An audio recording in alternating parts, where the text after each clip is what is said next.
take a break away. Meditate, focus your attention on your better days. You know what I'm talking about. Don't let these slimy narcissists, antichrist out there turn your eye. Freedom of speech is actuality. That's why the truth must spread by word of mouth, word of mouth. It's all according to the code. Damn Illuminati with my mind, body, and my soul. That's why they snatching bodies, everybody in the Holly Grove. Okay, thank you for joining. This is Solemite Fly, Auto Hoax. It's June 18th, 2022, 4:28 p.m. Another installment of Infinite Plane SATURNDAY. Kind of a week in review. And as always, if you want the tracks, I usually link them below or just click. G33, yes, if you want a sticker, you ordered a sticker, send me an email or let me know your username and I'll send you the tracking number. We had a lot of custom stickers made from one of the main designer, really, X-Pac. You've probably seen his work on the shop, but yes, if you didn't receive an order or you're waiting on one or you just ordered it, you will be receiving tracking numbers, if not the packages, here shortly. Lots of things heading out. Let's see who else is in here. Cubstar X322, One-Eyed Jack, It's 33, Obi Ninja. Thirst for Truth. Second channel, they decapitated the first one. Too much truth on one channel. Too many inconvenient facts. I mean, this is what they actually do to people who see too much, is they try to just de-exist you. They don't like to draw attention to you. If you're actually someone who's, like, if you look at these public whistleblowers, you know, they tend to be, in my view, more or less reinforcers of the dominant system. Like, show me a whistleblower that didn't believe in either mostly the mainstream official version of everything, with the exception of whatever they're blowing the whistle on, or one that doesn't at least buy a premise that it's false flagged. You don't find many whistleblowers who are behind the scenes. Okay, someone says here, they checked their videos and the audio was low and it was being distorted. Interesting. Don't know how that happens, but this channel's been targeted for demolition a long time ago. They wanted to WTC7, the IPS, controlled demolition, but didn't let it happen. Okay, so look, we're going to go through some of my notes here, just things on the random. I'm looking at a number of topics. In fact, I think I just posted a blog with a list of things to talk about, so if you want to comment on any of these things. Yesterday we had a pretty long conversation with Jurassic Liars about the number 84, the date August 4th, and how it connects Trump, Obama, and I believe, well, a number of other things, but a number of other agendas, and may even be the date that Revelation begins. So put that on your calendar. And the information is just self-evident and compelling. It's not a conspiracy theory, it's an observation. It's like, it's going to rain today here. Revelation starts in about 2 months. Okay, so here's what I put on the list of topics. And again, we can cover anything at all. Infinite Plane SATURNDAY Weekly Clown World Recap. So Daily Beast Kelly Whale says that humans are primates and therefore prone to pattern recognition and conspiracy theories. She's the one who wrote the book called Off the Edge about flat earthers. And she's the one who thinks that you can see the curve. That if somebody's 2 miles away, they're hidden by 8 miles of earth humpature or curvature. What do you call that? That mythical thing that blocks stuff to people who think they know how the world works. Contradicted by the P900 or basic observations. Like, there is no curve there, and you're going to say you can't see somebody 2 miles away because 8 feet of curve. I'm sorry, you have a very tiny world. But anyway, she came out again on another documentary against conspiracy theorists in principle because they're just primates. I'm like, well, what are you? You know, do the people who adopt all the right beliefs, you believe in global warming, you believe in evolution, you believe you're on a ball, does that somehow grant you some kind of, like, now you're alien, now you're transhuman, you're no longer a primate? So thanks Infinite Muse for posting this in Discord. She said, looky who it is, watching a new Netflix series, Web of Make-Believe, Death, Lies, and the Internet. And the resident conspiracy theorist expert Kelly Whale pops up on the screen on episode 2 about Seth Rich. And here's an audio bite where she explains what made you into a conspiracy theorist. And this is why I get Netflix. It's just opposition research at this point. Okay, this is As we naturally, as primates, look for patterns. We're susceptible to conspiracy theories because we naturally, as primates, look for patterns. so we're susceptible to conspiracy theories because we're, as primates, naturally susceptible to patterns. So I'm like, where are the conspiracy theorist monkeys and lemurs? 33 Ren says, I enjoyed JL yesterday. He was answering and clarifying. I'm still lost, but less lost than before. Yeah, that's kind of the reason why I really wanted to get him on, is I've been listening to him and others for some time, but his channel is one of those channels you have to binge watch on, and you can't because they delete stuff, or he has to delete stuff to avoid strikes. He's become savvy, he's dodging, but he's not able to aggregate the numbers or have the catalog. And what we do here is we have redundancies. All my videos go onto platforms with a not banned, and they do get mirrored and copied on dozens of podcast platforms. We're everywhere. So people can go to any one of these podcast platforms and catch up on things, listen to a few weeks back, and it becomes difficult. So I thought, let's start getting them on as we approach these very significant dates and maybe put things into context, because it just so happened that a lot of the predictive programming that we were seeing in Netflix, Stranger Things, in the latest Batman, were all tying into the things he was talking about with regard to June 11th in particular, that date, but also the concept of a kraken, a beast from the sea. All these things were tying together. And interestingly, just yesterday, throughout the conversation, a number of things came out that are very significant, having to do with these ritual events. I mean, I think I've even pointed this out before, but when you're looking at the political marches, and this really became clear to me the first time March for Our Lives took off, I was like, no, this is less about politics, and it's more about worldview, but also more about religion. Like, this is actually religious. This is actually a spiritual thing, if you want to use that term. In other words, these people are participating in religious rites. It's given away in the symbols and the colors, but it's dressed up with politics. I would say the same for almost every one of these events that gathers around any giant obelisk or obvious occult architecture on a day that corresponds to the solar calendar and related myths. The Super Bowl is a great example of this. There's a reason why they have it on Candlemas. It has to do with the weaning of the sun god. And this would also explain why you had the bare-breasted Janet Jackson with the sun symbol on her nipple next to Justin Timberlake on a green field. All these symbols are very consistent, and the time of year also places it very consistently with, in the context of this being ritual, pagan ritual. Pagan rites might be a way to explain it. We have a pagan world. I mean, by pagan, I mean it's still based on nature. It's still based on personification of nature's forces, the sun god as a person. In fact, this came up today too. I was going through some discussions about the new Star Wars movie because, of all things, today Space Jesus has been trending.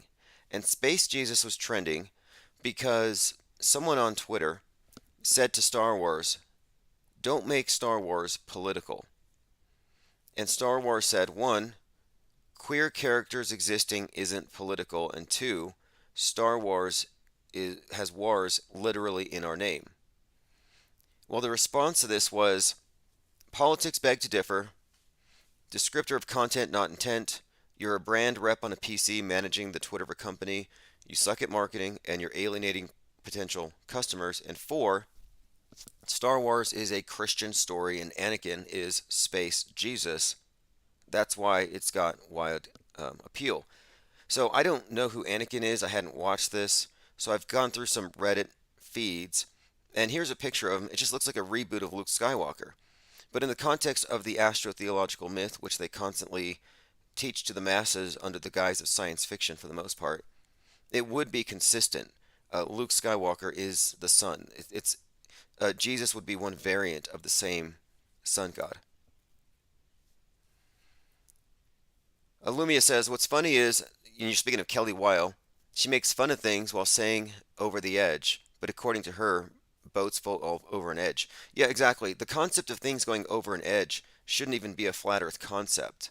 That's always been a misconception. Like, there weren't people screaming at Christopher Columbus not to go because he was going to fall over the edge. There are all kinds of myths about how people arrived at the globe and what the flat earthers quote were, but not really true. And the idea that everybody knew the earth was a ball because some Greek fisherman saw a boat go over the curve. Well, if he did, it was his eyes. It was a misperception because you can't. You wouldn't see it go over the curve. That's not how the optics work there. But what you're really seeing here is maybe even if it's right, it's for the wrong reason.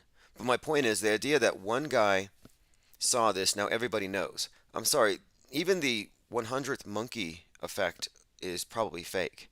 The idea that there's some kind of um, organic internet that just beams information to everybody at once and we all get the downloads, I've never heard such nonsense, except for maybe some of the Mandela affected. But my point being, it wasn't a universally accepted model. It wasn't agreed upon. It wasn't standardized until very recently. And you can even look at China. I think they had all flat Earth maps until like 17th century. Did they not have boats? UKKA Yuko says, we are extremists according to the MSM. Yeah, well, according to the DHS, you are a harmful misinformation actor.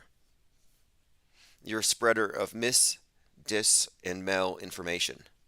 MDM, it's the new weapon of mass destruction. The new WMD. Monkeys can sign language, says Copacetic.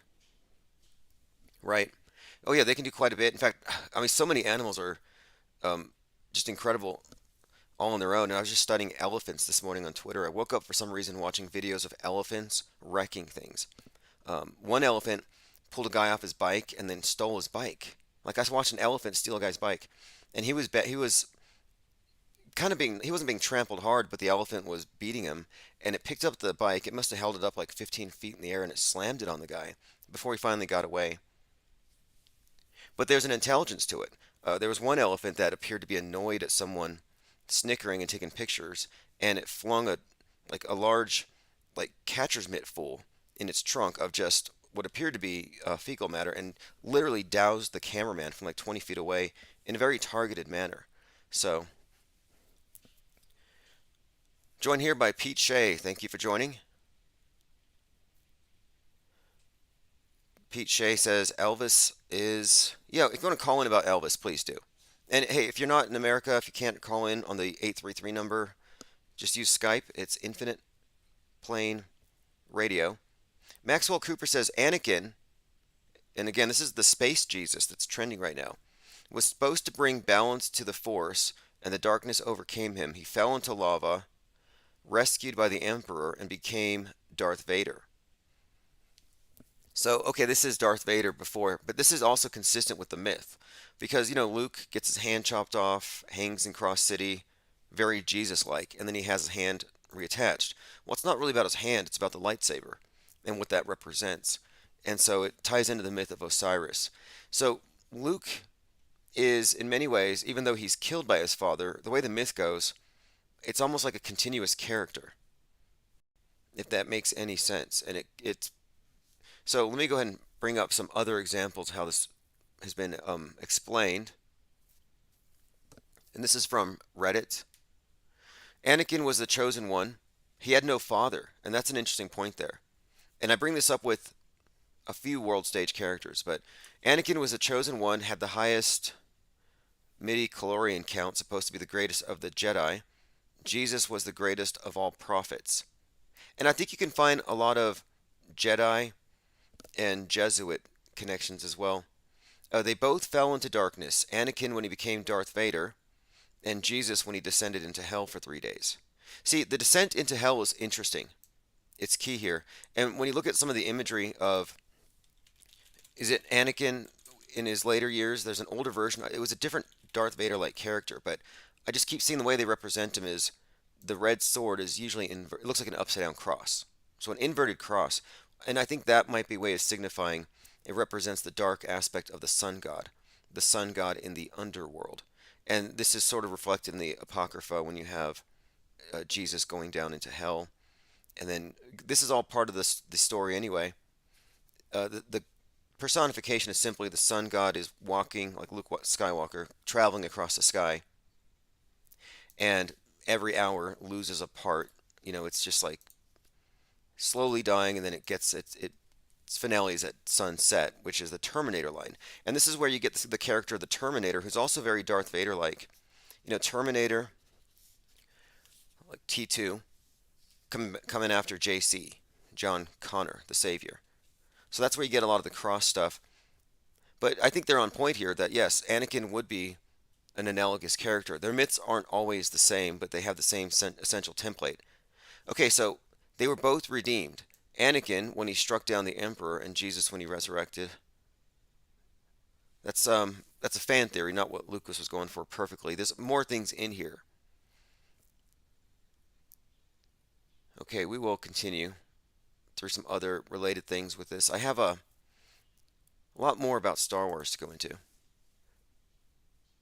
Maxwell says Anakin Skywalker, killed by fire, resurrected as Darth Vader.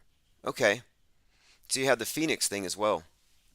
And you'll see here, and we talk about it a lot, the symbolism of the Phoenix, of the Burning Man, the Christ, and the Sun God. These things all tie together. Joined by Otto Hoaxer. Great to see you here. And if you notice all the different YouTube channel bots, those are all the different YouTube channels we're on. We're on Tim Osmond, Infinite Plane Society. We're on George Radio and a few others. We're really not going to ever be censored. It's pretty clear, as you can tell. Kevin Mooring says Anakin is Lucifer. Yeah, there's a point, though, where, when you say Lucifer, it gets kind of confusing for some because you have various interpretations, and then sometimes Jesus has been referred to as a light bringer. But it's all the solar confusion there, I would say. You have the literary character of Lucifer, you got John Milton and other accounts, but I think there are two different concepts, and it has to do with bringing of the light, which is why rooster is a symbol of Christ.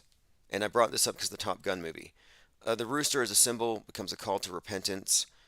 The rooster's habit of crowing at the dawn of each morning caused it to be used as a Christian symbol. And this is same with the phoenix, another symbol of Christ. That's why you had a guy named Rooster and a guy named Phoenix in the Top Gun movie. And of course, Top Gun's about the resurrection, and Tom Cruise's name is actually meaning, well, Thomas Cruise, twin cross. We talk a lot about this because this is being heavily promulgated in all areas. It's not a coincidence that the fringe of the political right are literally waiting for JFK to come back, and they think that he is the second coming of Jesus, and that he survived his head wound, like the Antichrist, and that it's going to, I guess, impress everybody, and everyone's going to worship him. And I think that's insane, but it's consistent with this belief of this resurrecting Sun King. And if you look at the ritualistic death of Kennedy, it all fits. Now check this out. I brought this up yesterday, or actually no, JL, Jurassic Lighters brought this up. The Economist cover. So you have The Economist says, get ready for a world currency, and what do you see? A phoenix. And this is another correlation here between Corona and the phoenix, the crown, because with the phoenix and the Burning Man symbol, it ties in with the Christ and the crown of thorns, which represents or ties into the 33 segments of the spine. Anyway, these symbols are grouped together, and they reinforce one another, as you'll see. Joined by Jim West, Lucifer and Satan are not the same. Yeah, another important point to clarify.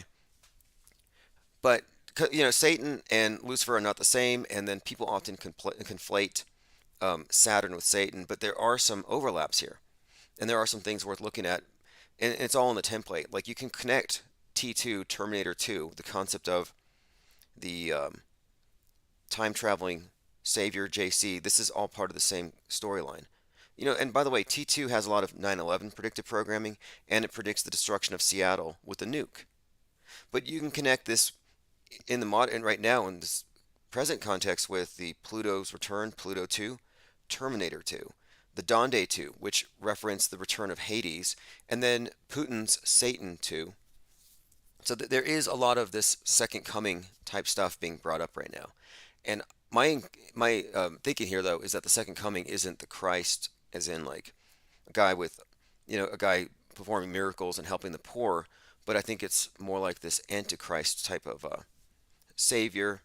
I mean, that's how it'll be looked at, I'm sure, from some perspectives, but these are all Hollywood terms as well. You say Antichrist, and people think some scary but charismatic man who's going to sway the world. And it might just mean a new Christ, a replacement. It doesn't even have to be nefarious. But I do see that there's a great deal in all of our predictive programming that is setting us up for, I believe, a person that may embody what this great reset has all been about. Like a person who may actually codify everything. Maybe not even a leader, but maybe a martyr. It's all, I mean, I have a few ideas on how this might play out, but I can see how the culture is shifting. I mean, you can all see it, and you can all see how we're being collectively coerced into the fourth industrial revolution, and I don't think there's any stopping it. This burn down, build back better thing. Because, I mean, look at this. This just shows you the great planning that goes into this stuff. So you have the symbol of the phoenix on top of burning cash. Now, this was 33 when, well, there's a few connections here. It's 33 years between this and the Gov coins, the digital currencies that will transform finance, and it has a big G on it. I mean, of course, you have the all-seeing eye.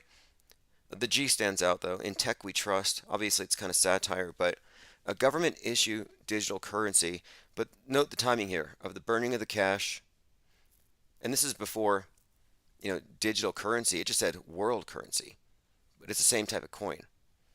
And then it says 33 years, 3 months, 3 weeks, 3 days. And what is the significance here? Well, Jesus is 33. He dies, goes to hell for 3 days, then he's resurrected. So the threes are very important in this context as well.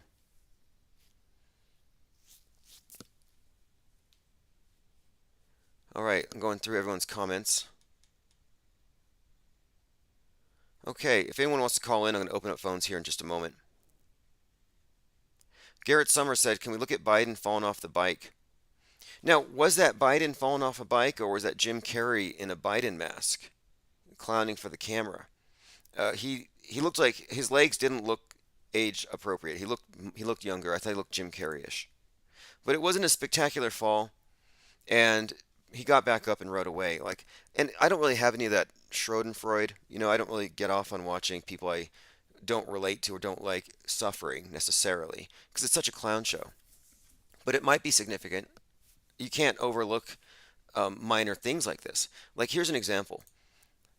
After Branson went into space, Richard Branson, he crashed his bike really bad, and they said it was a colossal, and this actually will tie into something else. It was a colossal crash, a colossal cycle crash, CCC. Anyway, this story was spreading about this crash, and I'm like, well, it's just a bicycle crash. Now, he has this really weird hip. It looks like the alien popping out of it. Something out of that horror movie. I don't want to put it on the screen, but Branson was injured in a colossal cycle crash, a bicycle crash. Now, what is the significance there? Well, leading up to Branson's flight on 7/11/2021, which took place on the 42nd anniversary of Skylab crashing, I was like, that's interesting. That's why the crash stood out to me. It kind of reminded me of this. The scene in Stanley Kubrick's 2001: A Space Odyssey, where a space plane is arriving at a bicycle or a twin-cycled space station. So then, this has already been correlated with the idea that Kubrick did 9/11, or basically directed it, and that he's directing the takedown of the space station. So if you look here, plane hitting the Twin Towers, looks like the plane hitting the twin cylinders. And you can connect this to 9 days later, Branson launching at 9:11 a.m. before he was killed by a kraken in a cartoon series based on 9/11 conspiracies. But as you can see here, the space plane is a connection. And Branson's space plane, if you haven't seen this, it launches between the WK2. So here's another twin thing for you. Pete Shea is likely going to be on the phone here in a moment, so I see him there in Skype. So there is the White Knight 2 that takes him up into space. So putting this all together, it's simply this. I see predictive programming for the space station falling encoded into 2001: A Space Odyssey that has a twin-cycled space station. And the guy that flies a space plane up into space before the other guy launches at 9/11 has a crash in his bicycle. So I'm just saying, yeah, these could be symbolic acts. It's all in how they code these things, the timing, and of course in their headlines. Jim West, is Phoenix symbolic of a fiery rise from death? Yeah, specifically. Here's what it does. It burns and then it rebuilds from its own ashes. The sun god that dies comes back to life. These are reoccurring themes. You could also look at the phoenix bird as being represented in the Batman movie with the burning bat, which they started using since 2013, because it was the bat that precipitated the burning down of our system. Burn the riots really started after the lockdowns, but the bat was a catalyst. So if you look at Batman and the burning bat emblem, and this has been used for some time, and it's just consistent. You can find many examples in movies where they use different forms of this particular symbol, the phoenix. And this one has a very conspicuous resemblance to one of the twin towers with a plane hole, and that's probably not a coincidence either. The Crow, a guy dies, he's born, comes back out of the grave, played by Brandon Lee, who then has a very conspicuously faked death. I mean, that was so obvious, but they use a raven or a crow as a symbol of a phoenix. The dove in the Bible with Noah's flood is another way of representing the same thing. That's why it holds a branch in the mouth. And that's another common thing with this is you'll see the branch in the mouth. You have the post-reset series called Hunger Games, which has interesting connections to a couple of these psyops, well, several of them. But the Hunger Games uses the mockingjay, and it's this burning mockingjay with an arrow in its mouth, which is just another way of representing the same symbol. I was also looking into a documentary on the OTO, some interviews about their magical system, and I was noting that their main symbol is also a dove. And I think it's, again, the dove is deceptive because you think of it as a symbol of peace. Well, I guess you could say it's peace after you wipe everybody out, but it's peace of the mass grave. It's peace of a cemetery, peace of nobody's alive anymore. So, I look at it as very much a phoenix reset symbol. And it's also the symbol, the dove is the symbol used by the group NOAA, the National Oceanic Atmospheric Administration, and all their work is about warning us about the floods. There you have on the screen the post-reset phoenix symbol from Hunger Games, and this is why it stands out to me that Lady Gaga sang at the inauguration wearing a Hunger Games outfit, because she was wearing a dove on her shirt. She couldn't use the mockingjay because it would be obviously a tie-in to the movie series, but she put a dove there, and I'm showing how these symbols are overlapping. And so all of this in itself tells you a pretty deep story about where they're going with this post-reset mentality. And of course, Sandra Collins, Hunger Games author. Okay, let me go ahead and get Pete on the phone here. So Pete, if you want to stand by, I'll be bringing you in here in just a moment, and hopefully the sound checks out just fine. And so Pete Shea and I have spoken before, I'm sure, but it's been some time. Pete Shea. Oh, sorry. I just dialed Russian vids by accident. That would have been maybe it would have been good. Okay, Pete Shea, Ireland, wants to contact you. I heard Ireland is doing shutdowns for gas shortages. That they've already trained everyone there on how to live locked down, so they're going to be able to use any excuse to keep you under ubiquitous home incarceration.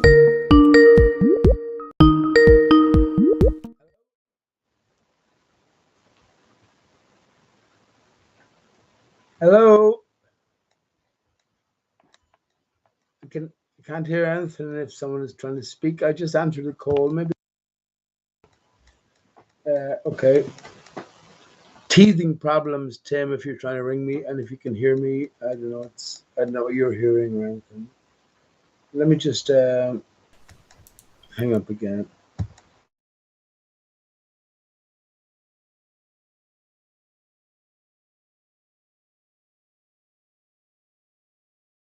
I apologize for the mess here. Skype used to be great, and they self-sabotaged, and they've never improved. The first 6 months of my channel's existence, I was on Skype the entire time, and they'd made some kind of upgrade, and I was not able to ever recover. I'm going to give it one more go, then I'm going to delete Skype if I don't get through on this one. I don't have the patience for these types Hello, of. Tim. Hey, what's up? Hello, Tim. I can hear you. Okay, good, good. I'm glad you were able to get through. Man, Skype is a disaster piece. It was great. They need to string up whoever made these changes. It used to be the case um, you could have a third-party call number reach your group chat, and you could take group questions. No more. It's they killed it. Anyway, what haven't they destroyed? Well, what haven't they built, Tim? Isn't this the greater question? Remember back in the day when YouTube was being set up? And where are all the great YouTube videos back from 2016 or 2017? They're all disappeared into the darkness of the beyond. But I don't lose hope completely, because what I think is, like, there's a series of clues which you and JL and many others, of course, we're all in this together, have been trying to sort of piece together. But as the clues are solved, then the game progresses. So the earlier clues are dissolved. That's a good one, right? Like Patricia Steer dissolved her channel or her internet identity. You're right. What? They have Yeah. literally de-existed so much content. There were so many great topics out there, so many late night Google Hangouts, and you were on many of these, and they're gone, aren't they? Right. But here's the compensation or the consolation. Oh, well, Netflix, for instance, look at that. I haven't looked at, I don't look at television in that sense, but look at all the things. You look at Strange Days, for instance, or Utopia, so are all the video games as well. So there's different sort of conduits towards the greater truths, I guess. How many young people now have not heard of the Illuminati? Remember you were 10 or 11? What? Yeah. you know? Yeah, and now look, this is kind of an interesting development. Now, a lot of the things that we used to talk about in these long form conversations with lots of people, now it's been TikTokified. So now everyone on TikTok, they communicate about these things in sound bites. And I don't think they even have any kind of way of weighing whether one thing is more valid than the other. And so it's kind of Pandora's box. But isn't it brilliant though, Tim? Then we place ultimate faith in our fellow man. What else? If we lose faith in our fellow man, well, we place ultimate faith in the children, right? Who have that greater potential. So I think everything is like TikTok, as you say, is time. Everything has been accelerated. So yeah, even though things have been lost, more has been gained because we've been following a certain path that's laid out. And isn't this the basic crux of everything here? Coming to, I guess, flat Earth and beyond, everything is either scripted out, meta scripted out, or it isn't. You decide as the individual. No one else can make that choice, dictation.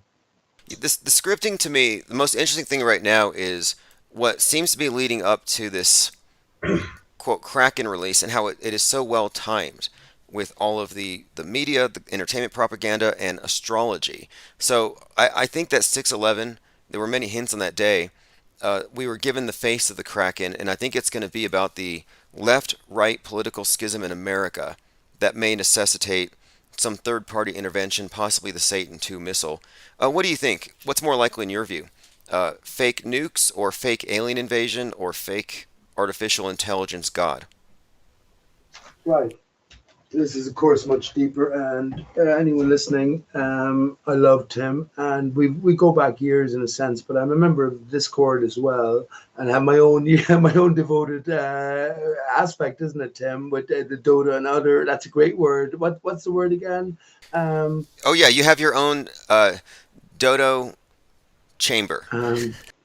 Yeah, but there's See, the dodo is like a cousin to the penguin in this conversation. I mean, that's kind of the thing. it is, but there's a word you use at the end, so it's like the dodo and extra. It's like Gem Pandas, debate flat Earth and more, but I can't think of the word. Oh yeah, offhand. okay, I found, okay, it's the dodo chamber and other arcanum. Arcanum, thank you, Tim. I'm sorry for a momentary lapse there. Of course it is, and that's a very interesting word. Would you first say what does the arcanum mean to you? I mean, what to a general listener here? When I hear arcanum, I think obscure, esoterica, And you do a lot of deep dives into music, and so that's one of the things that you seem to focus on, and that's why we Oh, gave you your own room because I don't want to have the main chat always flooded with lyrics, but these lyrics are worth reading, and so you do have a really good chronicle there, and you talk a lot about the Beatles, Pink Floyd. You've been telling me something for some time about 9/11 being synchronized with one of the Pink Floyd albums. Is that right? well, no. Tim Osman. Oh, no, no. Is Wizard of Oz is the one that you said is associated. Yes. So yeah, yeah. How does Wizard of Oz synchronize with 9/11, by the way? And does this suggest 9/11 was recorded in advance, as I think, for the most part? Well, how does Wizard of Oz synchronize with 9/11? My most direct answer, in the simplest possible terms, Tim, would be you.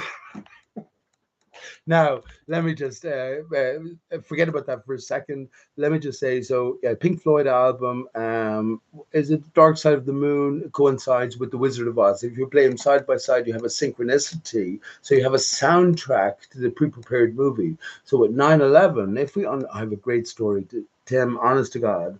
I have a great story that no one has ever heard. No one has ever heard.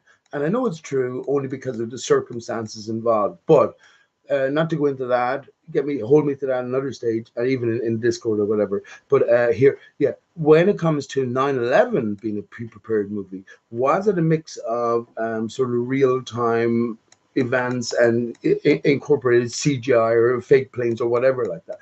No, well, if it was a pre-prepared movie and the whole of the airwaves are taken over a specific point, this is what September Clues, September Clues, this is what they talk about ultimately. It was a movie that was presented to us. The airways were taken over. What happened in reality, David Copperfield style magician's trick. They threw up a load of smoke screen and it took down the buildings and I saved like that. The control of passengers. airwaves taken over. Prince of the Power of Air. This idea, though, the airwaves being hijacked makes a lot of sense. But I go further and I say, yeah, they did hijack it that day, but they had already hijacked it. They've already controlled it. That's when I say the cult of the monolith controlling the media. I'm saying they've always hijacked it. But it looked like it just happened for that time. Right. If you just want to look at it from the perspective of Right. Well, exactly. But we're looking at it from, remember, what are you going to say? Are we tip of the spear? Alex Jones tip of the spear, my arse. Dickhead. What? How quick did it take? How long did it take you to see? Not you personally, but how long when you came along the conspiracy pathway did it take you to see through Alex Jones or all the other actors in play for that matter, which are leading you as we exit Plato's cave, Tim? There's all of these stalls set up. You know what I mean? So we, along our personal journey, have to make our way okay, through and yeah, beyond. yeah. You Infowars know? is obviously, I think, reinforcement for the mainstream narratives. That's why they only push false flag, and they never really dissect what it means Right. for something to be fake. Right. But It's made obvious, right? the Yeah. the It's first made time I obvious, saw like the limitations of NASA. the first time I saw Alex Jones, I actually thought it was Bill Hicks. I didn't know that there was a conspiracy. I didn't know there was a joke. I was just like, did this guy change his name? I was actually confused because I arrived at them from two different places. And so then when I heard it was a conspiracy theory, I thought it was just sort of an inside joke that he has a new stage name. Then I realized no, they're two separate characters, and I'm like, okay, I'm either either the conspiracy theory is right, and I just saw through it immediately, or they just have some curious. I don't know. There's no other way to explain it. I just think that you have to be told the lie to believe it. I don't think that it's self-evident here that it's two different people. Yeah, well, Tim, I think in a massive way, it's the rise of the television. Now, there's a divide which is ever decreasing. We always said here in Ireland. I'm in Ireland, by the way. A king of era, Tim. By the way, I mean, when you talk about an infinite plane, well, we know that our reality consists of something that is directly opposing to what's been presented. So maybe, like lots of flat earthers tend to do, seemingly, is throw out everything that's presented. Maybe we can just decode it, which is like what the obvious media fakery stories are about. Yeah, yeah, We can just exactly. declare them Decode it. certain things, or we can just take them further and see what's been told to us through Ignorance can't this protect you. metaphor. I always say this. It's like you can think you can just ignore the news and tune it all out, but you're going to get the same programming from any media, you're going to get it whether you're reading novels or comic books. That's how monolithic it is. You can't escape it. And so why not understand it? Because at a minimum, 2020 should have showed you that if you weren't paying attention, now you're walking, goose-stepping 6 feet apart with a diaper on your face with everybody else because you don't know what's going on. And I don't ever want to be in that position, so I make it my business to know what's happening in the real world and in the fake world and in the fake world.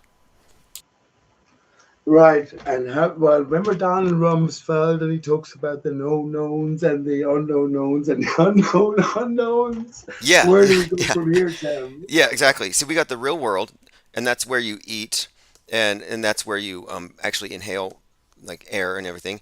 Then you have the world stage, which is the concept of the world as it's been televised, which is the fake world.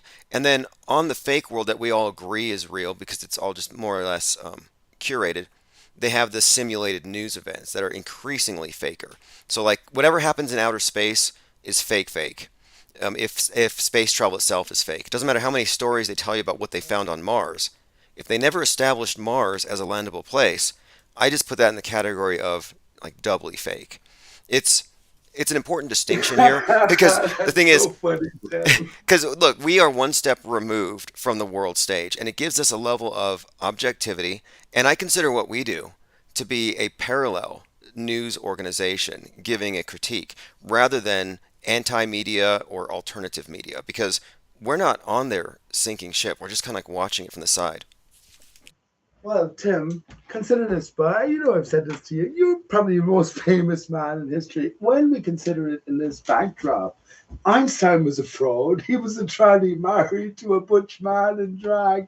He came up with the theory of relativity to counteract the thing that we all rest upon. It's obvious to rest upon, which is a stationary Earth first and foremost, and a flat Earth by extension. You extended within the bounds of I guess reasonableness. Although I have much to say about that, but you know what I mean. This is still the basis of our thinking. So after we have debunked these most famous men in history so easily, well, you are the tip. Of Wait, the you spear. just said Einstein is a butch man in drag. I don't know what that means necessarily, but what I mean about No, his his wife. His wife Elsa Einstein was a butch man in drag.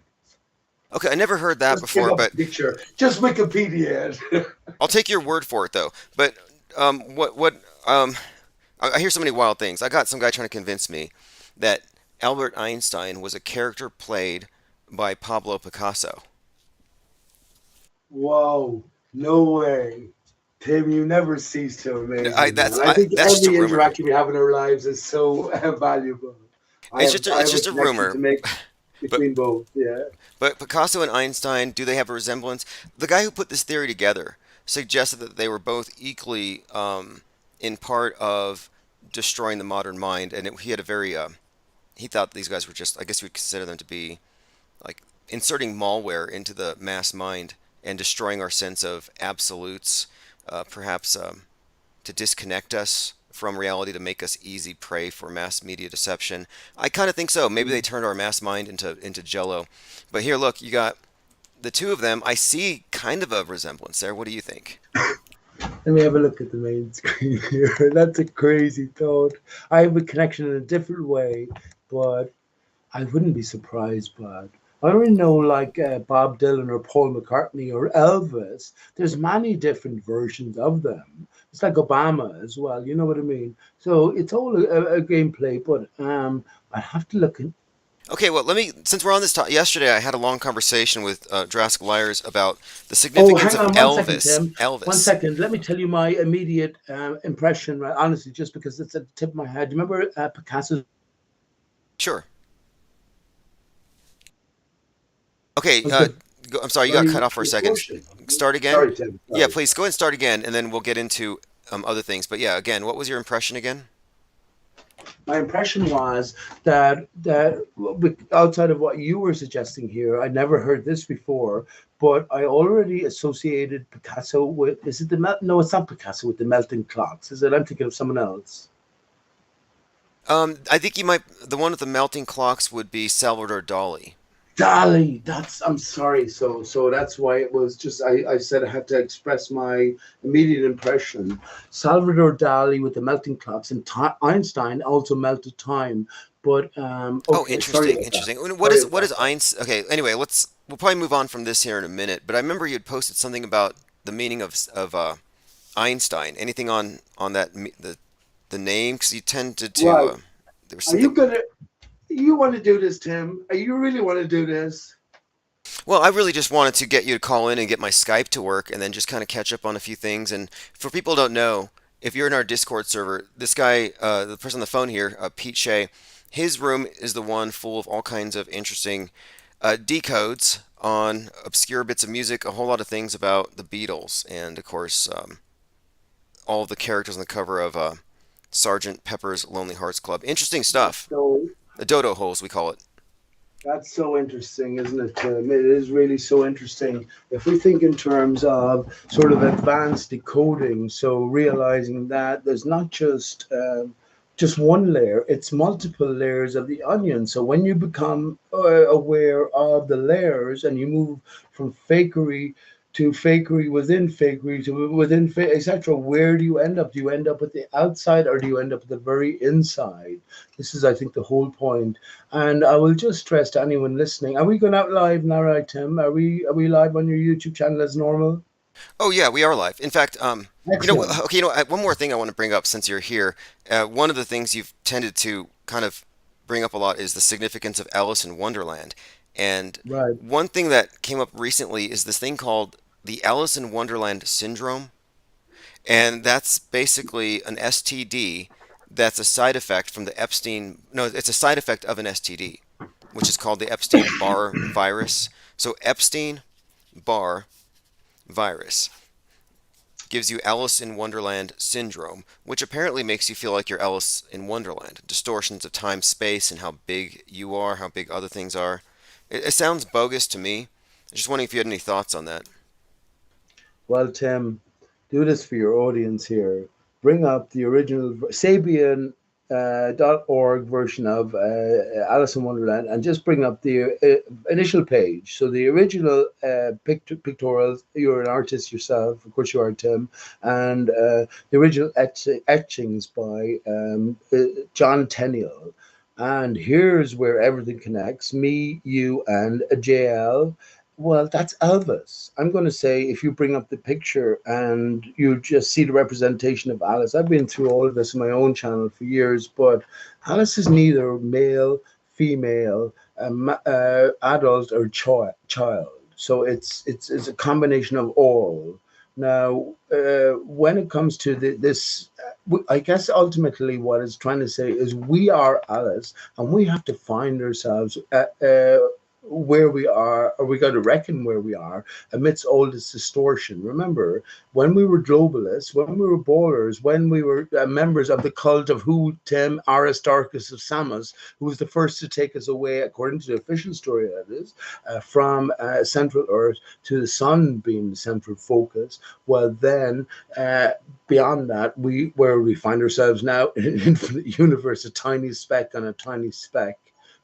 So our sense of space has been distorted if it's not true. And of course, in a sense, you're the middleman here, Tim. You still entertain an infinite plane, I'm a which medium anything is in a sense. possible. I mean Yes. that's what we. I think. You are. But look, You said it, I man. put it on the screen for you, for anyone who's listening. What you started talking about was how your thinking is that Alice, as she's been represented originally, is not actually representing this idea of a lost girl going to Wonderland, but this is actually a symbol, or like the tarot cards. If you didn't know, the Right. major arcana, the first 21 cards, from the Fool to the Hanged Man, all the way down, it's the same character in every card. It's you. It's a reflection of you.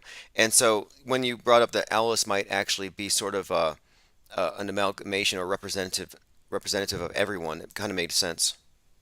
Well, there's much more to it, right? Who created the story? Well, it was one Lewis Carroll, whose name was Charles Dodgson. But isn't it funny, Tim? His nickname was Dodo. Why was he called Dodo? Because he was said to have a stammer. And when he introduced himself, he wrote it at the age of 24 as well. Tim, isn't that interesting? 24, which is 888. Yeah, exactly. There's this body of symbols that are deeply connected to this, and I'm constantly finding references to parallel characters. Like, um, look at Alice, compare her with Dorothy, and Right. or even um, in the West world, you have Dolores. You have these characters that embody. It's like I think it's Persephone. It's the personification of Virgo, Persephone, taken into Hades, going into the underworld, Wonderland. There's a recurring theme in so many movies, and it all seems to tie to mind control. And that's why I find it very fascinating that the Alice in Wonderland syndrome is a side effect of an STD called the Epstein-Barr virus. And because Epstein and Barr are both tied into human trafficking. So if anybody is taking Alice to Wonderland, it's creeps like that. And the Mad Hatter is another one of these important characters too. I think he would correspond with the antagonist. Well, Tim, I mean, yes, and that's absolutely true. But ultimately, yes, as you say, it is, and I'm not privy to any deeper delvings. I'm not going to swear. I mean, but I will swear to you. I have no affiliations. Everything I've come to find out, it's like via following the clues, following the pathway of my life. And of course, each and every one of us has our own individual story. But how it can relate to what you're saying would be, well, to put ourselves in that shoe. Elvis is all of us. We are all immersed within this adventure, if you want. And of course, if we think back to the story of Alice in Wonderland, she is having a dream beneath a tree, and she returns to, or she awakens from that dream, and maybe life is ultimately a dream, but not to get too deep too quickly, because we haven't spoken. So we should speak on Discord, Tim, and record the conversations, because the many could be had, like, and it could be so elongated. But to get to the point and breaking the sort of code, getting to the fakery layer, or what, not fakery layers, or the sort of the the onion layers. Yeah, whether we're going inwards, Or outwards. Yeah. yeah, What this is I'm going to say about, yeah, get to the authors themselves, get to the stories that's presented, get to what's not said or what's omitted.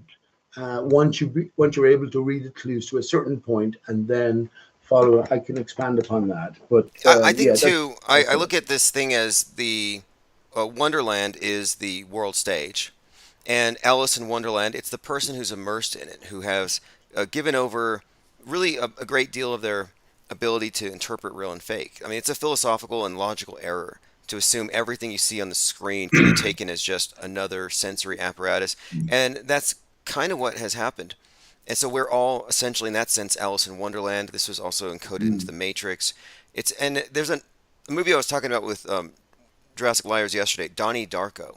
Very interesting significances in the Brilliant. name there, but that's kind of another example of an Alice in Wonderland story. He's a sleepwalker. He has a guide who's a bunny obsessed with time. Only his bunny's a big skull-faced bunny. That's so that's so deep, and of course I know exactly what you're referencing, Tim. I listen to you all the time. You're the only thing I've often said this in other channels. I often speak on Jem Panda's channel, which is Humans of Earth, and they are the opposing channel. I speak my mind at all times. If any question is posed to me, I'll try to answer as honestly as I can. But yeah, I'm aware of what you're talking about, and how far do we go down the decoding level? And I know you've been talking about, you've been following someone who has an equivalent name, and he's been making further associations just along the same lines as JL, and anyone who you recommend or value in terms of their content is definitely worth listening to. But what's the greater story here? I think this is the thing we forget, that this is our story. By following all the different patterns and all the different clues laid down, that can only lead us to a certain point. But ultimately, we have to recognize that, well, we are the ones who are doing the decoding here. And when I say we, I say me, or I say you. You know, you say me, whatever. But it's just me. It's always and ever just me. So necessarily, because we come away from, this is the big divide, isn't it, Tim? And let me just say this as well. Chapter one, chapter fucking one, excuse my language, chapter F and one of Alice in Wonderland. Alice tells you how ridiculous the spinning ball or the idea of antipodal sort of positioning on the spinning ball Earth is. Oh, I She didn't know tells you that. She that. tells you that. I didn't know that. Now, Lewis Carroll was the one who first posited the idea that you could shoot through the Earth in a tunnel that the air has been taken out of, and you just fall halfway through, then you Yeah. fall up. And do you know how long it's been calculated it would take Yeah. for you to fall through the Earth? Yes, Tim, I do, of course. 42 minutes, 42 right? minutes, exactly. And this again ties into everything else that we tend to talk about here on this channel because 42 has to do with time and space, the idea of time, Lord of Time, Saturn, Father Time, the cycles, and of course the time-space matrix. And it's all about the rabbit running out of time, and then she falls in to the rabbit hole, and she falls in like zero space, so she's like hovering. I mean, it's like zero G, like how they simulate in the ISS. And so that also ties into everything else here because she's falling. The concept of falling and gravity are both things that tie into this Saturn thing. But the idea, of course, that she's falling and you'd fall through the Earth, and they calculated it to be 42 minutes. Way too convenient there. Isn't it? Isn't it just, Tim? And well, even more so, way too convenient is that Charles Dodson, who was nicknamed Dodo, because he was said to have a stammer. So yeah, a further clue again, right? So how are you going to reach these sort of demarcations? You have to first come to engage the possibility that the earth is flat and stationary to some degree or other, and we've been lied to on so many fronts, and then you have to go within these sort of decoding rabbit holes, and so who knows where it ends up. And that's what I'm saying. I will stress it. You are the understander. You are Alice. Each and every one of us is Alice. If you're going to separate yourself from any of your fellow man, well, lay down your cards, tell me why and how, and I'll fucking refute, excuse my language again, I'll refute you and just say, well, how are you going to judge any child? Any child here is born with equal capabilities. It just depends. We've been trusted, or we've been entrusted, I guess, or we've been told, Tim, to trust the ones with education. I tell you about a conversation I had today, and you wouldn't believe it, man, but I won't, I know you know, Yeah, we can well, talk for ages. yeah, You can exactly. understand But it. I'm interested to hear if it's relevant for sure. And I brought this up, how Yes, long it would it take definitely to fall is. through the Earth? And yeah, some people have gone through some deeper calculations, assuming it to be a ball, 25,000 miles in circumference, and they said 38 point something something minutes. But in a simplified Earth, 42 minutes is what they say.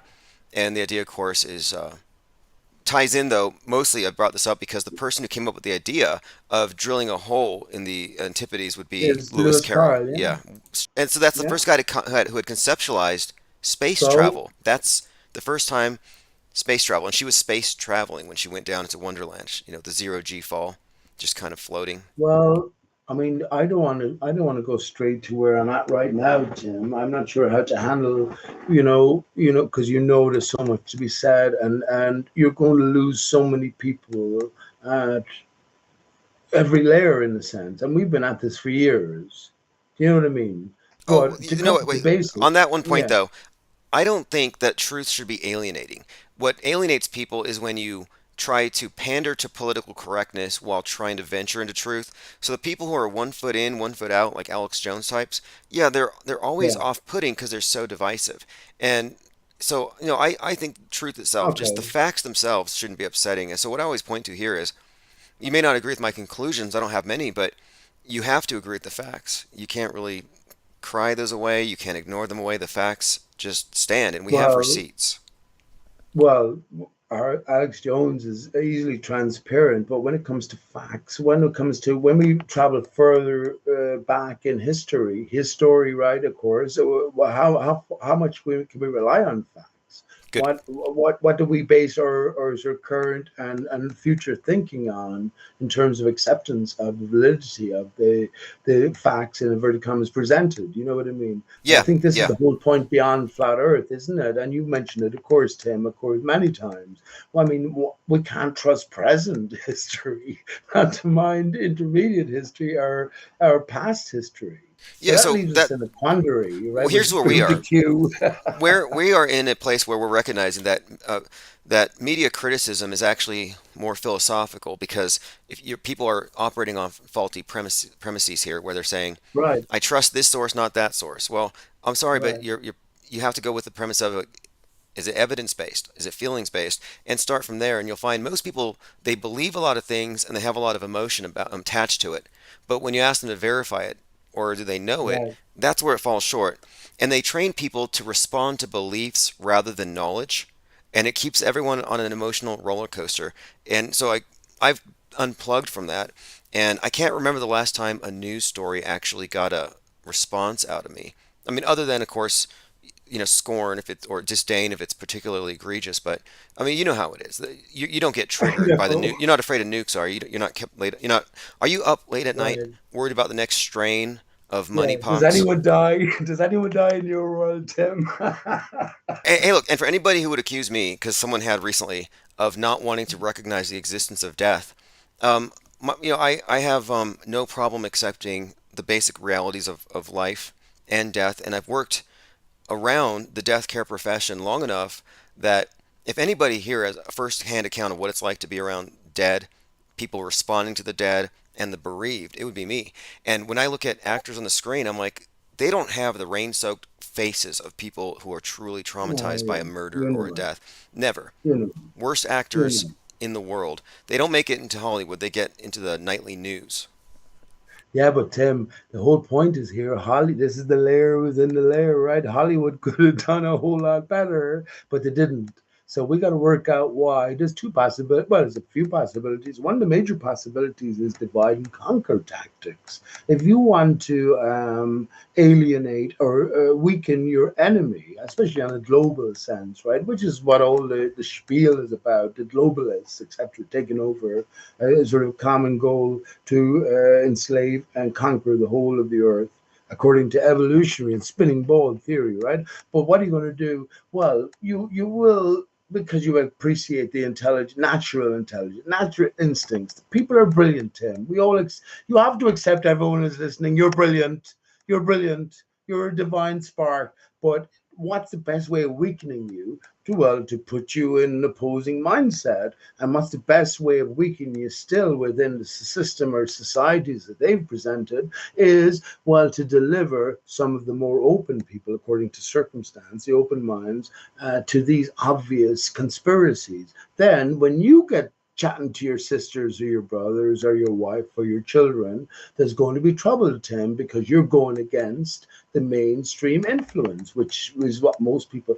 This is a real war that's going on in this earth. It's the women versus the men. Believe it, friends. All of the enemy propaganda is aimed at the women, because the men love the women. So I'm not saying it, but you understand how that might Sure. work. We've Now been that's talking in the about. old traditional style, I often refer to Netflix as a way to predict the future. Well, you look into the founder of Netflix, and he's a blood relative of Edward Bernays, and they're both relatives of Sigmund Freud. And Sigmund so Freud, I'm like, yeah. you can kind of just tell, just looking at it, that this is all about programming people, and it doesn't ask permission. It seeks ways to bypass their cognitive awareness of the fact that they're being led into making decisions. So it is essentially mind hijacking technology, all this psywar, and of course it divides people. And Mm. I don't make it a point in my life to offer challenging opinions to people, because I just see most of them as mind war casualties. I'm more interested in reaching out to the people who've already seen through it enough to know that there's a major philosophical problem. And I think if enough of us gather on that premise, we arrive at conclusions faster. We have hundreds of people in our Discord server who are all bringing what I call, puzzle pieces to this million-piece puzzle. Brilliant, yeah. Brilliant minds, Tim. Brilliant minds. You're the most brilliant minds on earth. Yeah, our think Definitely. tank, we have one of the, because our think tank has not become an echo chamber. And that's why I keep the phones open like I do. No filters. I hated the fact that I could never call into talk radio and talk to someone without being filtered. They had to make sure I had a mask on my mind. So this is like unmasked. I call this inoculation for the mind war. Well, this is the arena we're in, isn't it? And we're sort of reliable. Imagine everything was to go down in the morning. Actually, Tim, this is a great, I've considered it myself. I've considered this myself, and yeah, I've come to terms with it. I think all of these these are artificial representations within our greater core. We know everything, so every single lyric, every single word you ever thought, every single picture you ever conjured is there for recreation within your greater being. art is artifice in a sense, and we can appreciate that because it's a representation of our version of reality. It doesn't necessarily come close to the actuality outside of our own specific reference frame. You know what I mean by that? So I think in this is the great divide as well. Well, yeah, it's coming away from heliocentrism.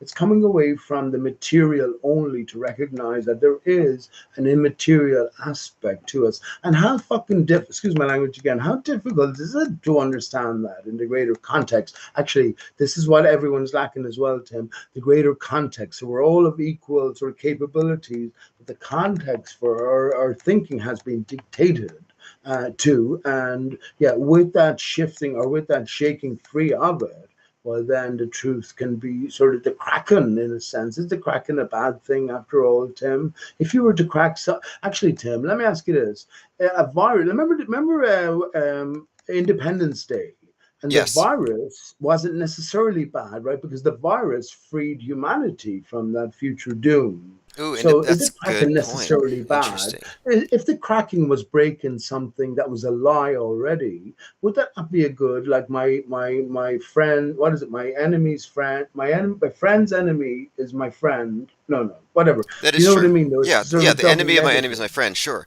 Well, okay. On that point, I would say that yeah, it could be the case. I mean, it is clear to me that this Kraken thing that has been force memed into the masses since I started noticing it July 2020. But I think that this Kraken was correlated and connected to the return of Pluto. So I'm looking forward to July 4th. 1776 is Too. going to, the spirit of 1776 is going to clash with the global move towards going back to 1619. You have this dialectic they set up with world communism versus this, what we have here, which isn't really capitalism, but it's the idea of, well, free markets, individual property rights. They're trying to get rid of all this stuff. And so I see a big clash coming.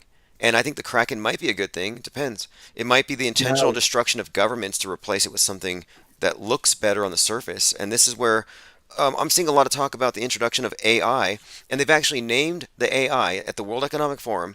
They named it Gaia, the Global AI Initiative. I mean, that's Gaia. unbelievable, isn't it? It's unbelievable, isn't it? And what they it's not as if we're coming out of the cave, so everything is already is scripted out. We're developing new eyes or reading things and or hearing things or listening or paying attention to things in a different manner. So it's not as if but the news is already scripted, Tim. That's my point. You know, we are the ones venturing into the new paragraphs and the new pages of something that's Yes, already it's the written. scripture. The news is the new Right. scripture. The TV supplanted the world religion's holy books, and we're being given a new religion. And I think that's ultimately what this monolith thing means. And I see a lot of imagery from the World Economic Forum of man merging with the monolith in the sense of the smartphone becoming part of your body. It's about synchronizing Mm. us with the god of time, Saturn, that they worship. And synchronicity is extremely fascinating to me because it is synchronicity that reveals glitches in the matrix. It's not these made up Mandela effects about reality changing. It's about the idea that reality is not even there yet until it's being perceived like it seems to be. If synchronicity's any indicator, it seems to be a work in progress. And that's kind of what I think that they want to hijack. Like if we are all more or less plugged into creation on a level to where we have some minor Mm. level of individual input, wouldn't they want to harness it? Like that was the story behind the Matrix, and it is the story behind, I think, the energy extraction matrix that our media actually is. I mean, isn't it not just a big psychic vampire? But yes, but we have the ability to overcome. Surely that's ingrained within us. And I think here's an important division or divisions, right? So when we came away from, and I was immersed in the ball, my beautiful son Steve, I brought him up, and I don't want to. I could talk for ages. I won't. So I'll just summate it. I accepted the whole story. So yeah, I had 70 short lived years on average. There was nothing before, nothing after. even though all hope wasn't lost, my molecules, my particles would still exist in energized form in some way. And I think there's truth to every lie. Remember, well, I came up with a new word. It's called metaphorsic. So we live in a metaphysical reality where the truth is represented to us via metaphor. So metaphorsic. So this the only way the lie can exist, because we're in a sort of a video game or a construct, is by being based on the truth. So yeah, by decoding what's presented as opposed to just throwing it out and recognizing it's a lie, like NASA fakery or other stuff, well then yeah, we can sort of come closer to our own reckoning as regards to who we are. I think we're the one player in all of this. And the bigger question is, so yeah, with the ball Earth, that was the definitiveness of my universe. When it came to flat Earth, then who was waiting at the door, Tim? This is very important. Who was the Bible literalist? And any Bible literalists I questioned, they always, for the most part, said that, well, we only came into existence when I'm not going to, when my mom and when my dad came together. And now we're thrown into this St. Elmo's fire in a sense, and we're baptized and we got to make the choice. And you have this ultimatum: you're finished forever, or you're saved forever, or you're in torture forever, or you're saved forever. So it's sort of that dichotomy is set up. But what if the truth is somewhere in between? But it's these things that you can only get to consider once you come beyond the basic acceptance. And well, I guess maybe, Tim, Yeah, this is what what it you're means to saying, be born again, right? yes, To be yeah, born again. yeah, exactly. Yeah. What you're saying is like, and I agree with this, that when you delve into the rabbit hole, so to speak, it does kind of constitute a personal reset because it gets you to challenge all the things you accepted without investigating. And, truth should fear no investigation, and that's why it shouldn't be triggering for people to have their Right. beliefs questioned, but it is, and at least here we're not really constrained by that. I don't really it's not that I'm irreverent, but there's just no time to cry for crisis actors or people who think that these things are real.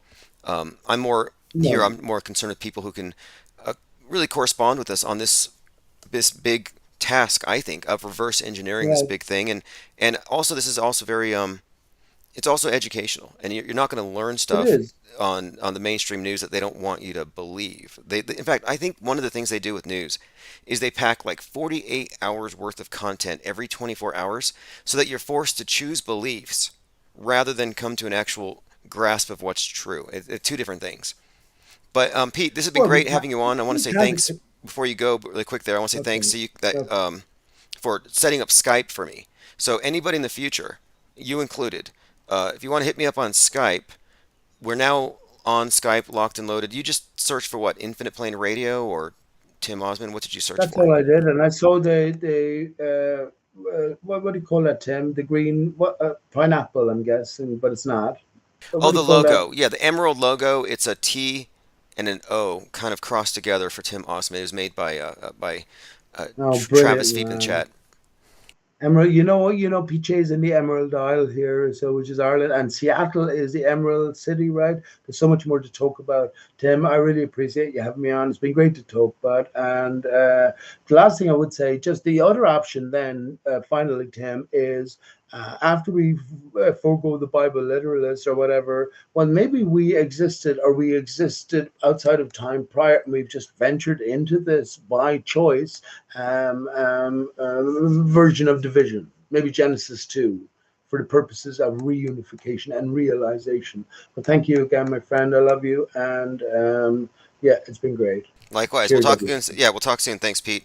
And next time I Cheers. catch Pete in Discord, I'll make sure that we record the conversation. We get other people in there as well. Okay, so look, I got a list of people.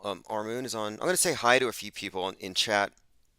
If you're on Skype, I'm just going to kind of wave so you know that lines are open, and I'll add you on as my friend there. So it's another way to reach us if you're not able to get through on the phones. And I'll keep this Skype account on. Okay, so let's continue. We covered a lot of things. It's just, there's so much to talk about. I haven't had Pete on the phone here, but we catch him in Discord a lot. And he's such a prolific poster. But you go really deep into any topic, and you can, as you all understand. And if it's an area of research or a pet topic, we just open a new thread. And what we'll do is we just aggregate all this information, and then people can go back through these threads. But we're also going to start recording.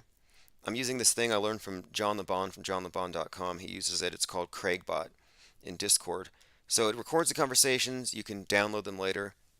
And I might even put them into a separate RSS feed, like a separate podcast feed, group conversations. I've been wanting to do some roundtables, and so I'm kind of testing things out now. Echo Charlie says metaphor gets you into a different part of your brain. Oh yeah, and it's very non-linear, and some people who think that auto hoaxers are lazy don't get the fact that we aren't necessarily disregarding the news because we're calling it fake. We're not saying, oh, it's fake, ignore it. No, we're saying, what does it mean? What is the underpinnings of this piece of propaganda? I don't even assert these things, and I'm not talking about news. I mean, you have regular news that you don't have to fake it.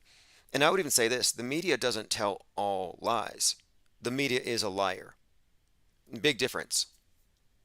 The media does not only tell lies, otherwise we wouldn't trust it. It actually serves in the capacity of media. All news does. But because they are liars, they lie when they must or when they need to, when it serves them. And these are the big psyops that we're talking about, the big lies. If you knew a liar and they lied with every breath, you wouldn't want to be friends with them. Skilled liars only do it when it's advantageous and they can get away with it. And that's how media works. So for anybody who wants to be dismissive and say we call all of it fake, no. But we just recognize that we're dealing with, I would say, institutional fakery. It's part of how the thing runs. Like religions. Somebody somewhere is not telling the whole truth. There's a point where there's a leap of faith, and it's all religions require that. I mean, that's why they place such a high priority on faith. And I'm not necessarily challenging the notion of, quote, faith, because for a lot of people, this just refers to things that you can't necessarily prove, but you know to be true. I know many things that I know to be true, but I can't pass it on as truth because it's too subjective. But this is why I find the topic of synchronicity so fascinating to get into, because it shows that we all have the same type of subjective interactions with this objective reality. And not all people on the news are liars, but if you're reading teleprompted lies, there's a point where, what does that make you? And I think we are seeing some interesting progress here. Let me pull up my newspaper here. 1/5 of Americans. This is a study. It's on boingboing.net. 1/5 of Americans believe every school shooting is a fake event filled with crisis actors. And this is, to me, this is progress. It really is. They fake everything. Many are still reeling from May 24, 2022, mass shooting in Uvalde, Texas. Again, this was written into the script, into the subtext of Stranger Things. And there's another article worth looking at from NPR called The School Shootings That Weren't, that show you how much they actually over-report things in their statistics. NPR investigated 235 school shootings from a school year and turned out 11 of them were shootings. And they weren't even shootings, they were, quote, incidents. Okay, so anyway, PolitiFact published an article in 2019. We have some numbers here. So a 2013 poll found a quarter of all Americans thought Sandy Hook was facts were being hidden. 11% were unsure. As of 2020, 1/5 of all Americans believe that every school shooting was faked, and not just school shootings, but all high-profile mass shootings that draw this level of attention. You know, they moved from schools to supermarkets on purpose. They had to. It was strategic. The reason why is that the whole March for Our Lives protest movement is premised on the fact that they're too young to vote away their gun rights. So it's on their parents. It's on their parents' conscience that they're dying. So they do this march to put it in your face, to get mad, to get angry. But again, this is all happening to them in their drills in this fictional universe. So it's out of sight, out of mind. It's this problem that nobody sees. Now you don't see it because it's not real. But they make it look like you don't see it because you're so in love with your Second Amendment. So now you have this protest group built up on this very premise here. And to make it real, after Parkland, they started staging die-ins in supermarkets. So, and this is weird. So after 17 of his schoolmates get massacred, this guy organizes fake shootings in supermarkets. Not psyops, but actually like performance art pieces. And in many ways, you could call a psyop a performance art piece. But they would play dead in supermarkets, and then the people shopping there would be confronted with messages. You did this. This is your fault. So they did it because they said people needed to see it firsthand. They were missing out. So isn't it interesting, though? Now we have supermarket shootings. They brought it out there so we can all see it. This recent shooting at Buffalo also had many connections to the Batman movie, had connections to well, sorry, I heard sounded pretty bad outside, a neighbor's working on something. I don't know if anybody heard that. Okay, I'll be right back. I'm going to go ahead and take a quick break here. This is Auto Hoax by Chief Crow. I'm also going to fix the volume on my Skype. Be back in just a moment here. I'm going to close the window. I got a lot of noise and stuff. Okay, and I'm also going to open phones. So Skype is on, but you can also call in 833-311-1984. I'll be right back. And I'll put a link to this track below if anybody wants this track. Not going to be able to play it. Everything is quite literally paywalled.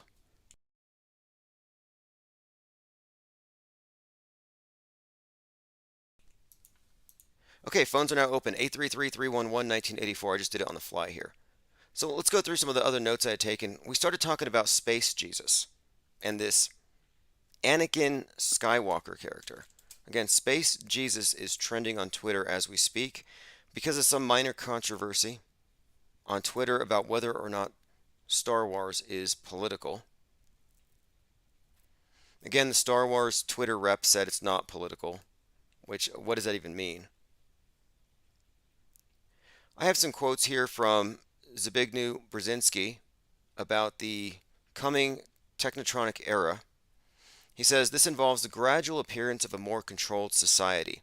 And this is from 1970, from a book called Between Two Ages. So from Between Two Ages, 1970, the technotronic era involves the gradual appearance of a more controlled society. Such a society would be dominated by an elite, unrestrained by traditional values. Soon it will be possible to assert almost continuous surveillance on every citizen and maintain up-to-date files containing even the most personal information about the citizen. These files will be subject to instantaneous retrieval by authorities. Now that has pretty much come true 100%. And they also have a mind-reading machine. It's called it's called the internet, social media, your computer, your smartphone. That is a direct mind to technocratic elite interface where they can read your thoughts. Okay, I'm going to go through some of my voicemails. Again, voicemails are 833-311-1984. They're played live. Okay, what do we have here?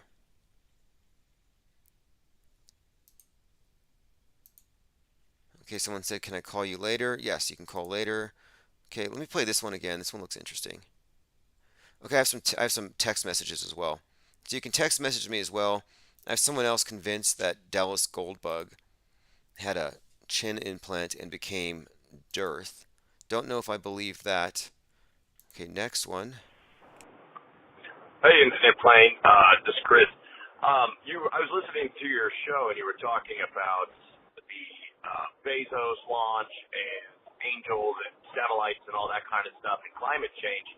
And in my opinion, is the reason that they are ushering in climate change is to cover so that they can continue to use depraved acts such as sexual acts as harming children and things like that. Because then when God does punish the earth, they can say, see, it was climate change the whole time. And meanwhile, they're drinking blood and sacrificing children and all that kind of stuff. So that's just my 2 cents on it. I hope it is Wow. insightful. Take care. Thanks for What do all you you do. think? A commenter here. Look, you're welcome to call in. We don't have a lot of respect for internet neo-Nazis. Internet neo-Nazis, unless you're on TikTok and you can show me your goose step, I don't respect your beliefs, and I don't care about your white genocide theory. I think it's bogus. I think it's baloney. So you're welcome to call in and share your opinions. If you really feel like your ignorance is infectious and you might gain some acolytes. So what the caller was suggesting here is that Bezos, because I said Bezos is like a modern day Nimrod. Well, he's actually quite literally the combination of Nimrod, Dr. Evil, and the man who fell to earth. But if you look at Jeff Bezos on his mega yacht, he's out there flaunting the wrath of globe. And when he goes into space on July 20th, 2021, poking his head into the heavens with a cowboy hat, signifying he sees space as this new frontier to exploit. It's the new Wild West. This is all just a provocation. This is like Nimrod building the tower into the heavens. Bezos is building a tower to the heavens. That's what Blue Origin is. And his plan is to plunder the heavens, to make himself a trillionaire. Yet this goes against his knowledge of global warming. It goes against his understanding of what the world will do if we bring in any trillionaires. So what is he doing? He's basically tempting God to knock down his tower. Now, if you look in Virginia, at the Helix headquarters, the building has been described as a Tower of Babel because it looks like the Tower of Babel. He's already connected to Seattle. Many connections with Bezos to that place, but also you have the connection to the, oh, this is terrible, Space Needle. Sorry, I put up people are noticing the shape of his rocket, but Dr. Evil also has a ridiculous dong rocket. It's all part of the cult that they are a part of, and this is their god. Of course, my point being, when Bezos is on his mega yacht, he's bringing back the symbol of the Titanic, and the Titanic is a metaphor for the West, for capitalism, for what it's going to eventually bring down upon itself, which is the wrath of globe. So there he is, flaunting the wrath of globe. So in many ways, I'm saying, yeah, he's provoking this climate change he suddenly believes in. And so I'm like, well, why are they highlighting the climate hypocrisy? Well, this is the theme of Don't Look Up, a movie starring Leonardo DiCaprio, who was in the Titanic. So the face of the Titanic is in a movie about the Earth as Titanic, about to hit an iceberg in the shape of a giant iceberg, aka a comet. So Don't Look Up is about don't look up facts that might get you to question the scientists and doom us all. But this again is an idea of don't listen. He's not listening to the priests. You're not listening to the science. You're not listening, and God's going to flood us. Like Noah from the Bible warns of the flood, and I've been speaking a lot about the National Oceanic and Atmospheric Administration, same agency with the same warnings, and he's ignoring them. And this is why you had the 9/11 inspired comedy series Inside Job, where Bezos is on a yacht and gets killed by a kraken. Guys! This is why I don't allow bathroom breaks! So there you have Bezos being killed by a kraken. So I'm bringing this up because the caller suggested that maybe climate change is real and that it's going to be triggered quite literally by the wrath of God, but that all these very wealthy elitists are more or less scapegoating us and our carbon footprints for what they're doing in the dark. The wicked deeds that will trigger the flood god. So that would be the literal interpretation of Noah's myth. You have a couple ways of looking at it. Some people say, yes, it is like it is in the Bible. Others will say, no, I trust the science. And I'll say, well, maybe the science is just bringing back this older model. All right, let me go through some comments here. I put my number on the screen if anybody wants to text.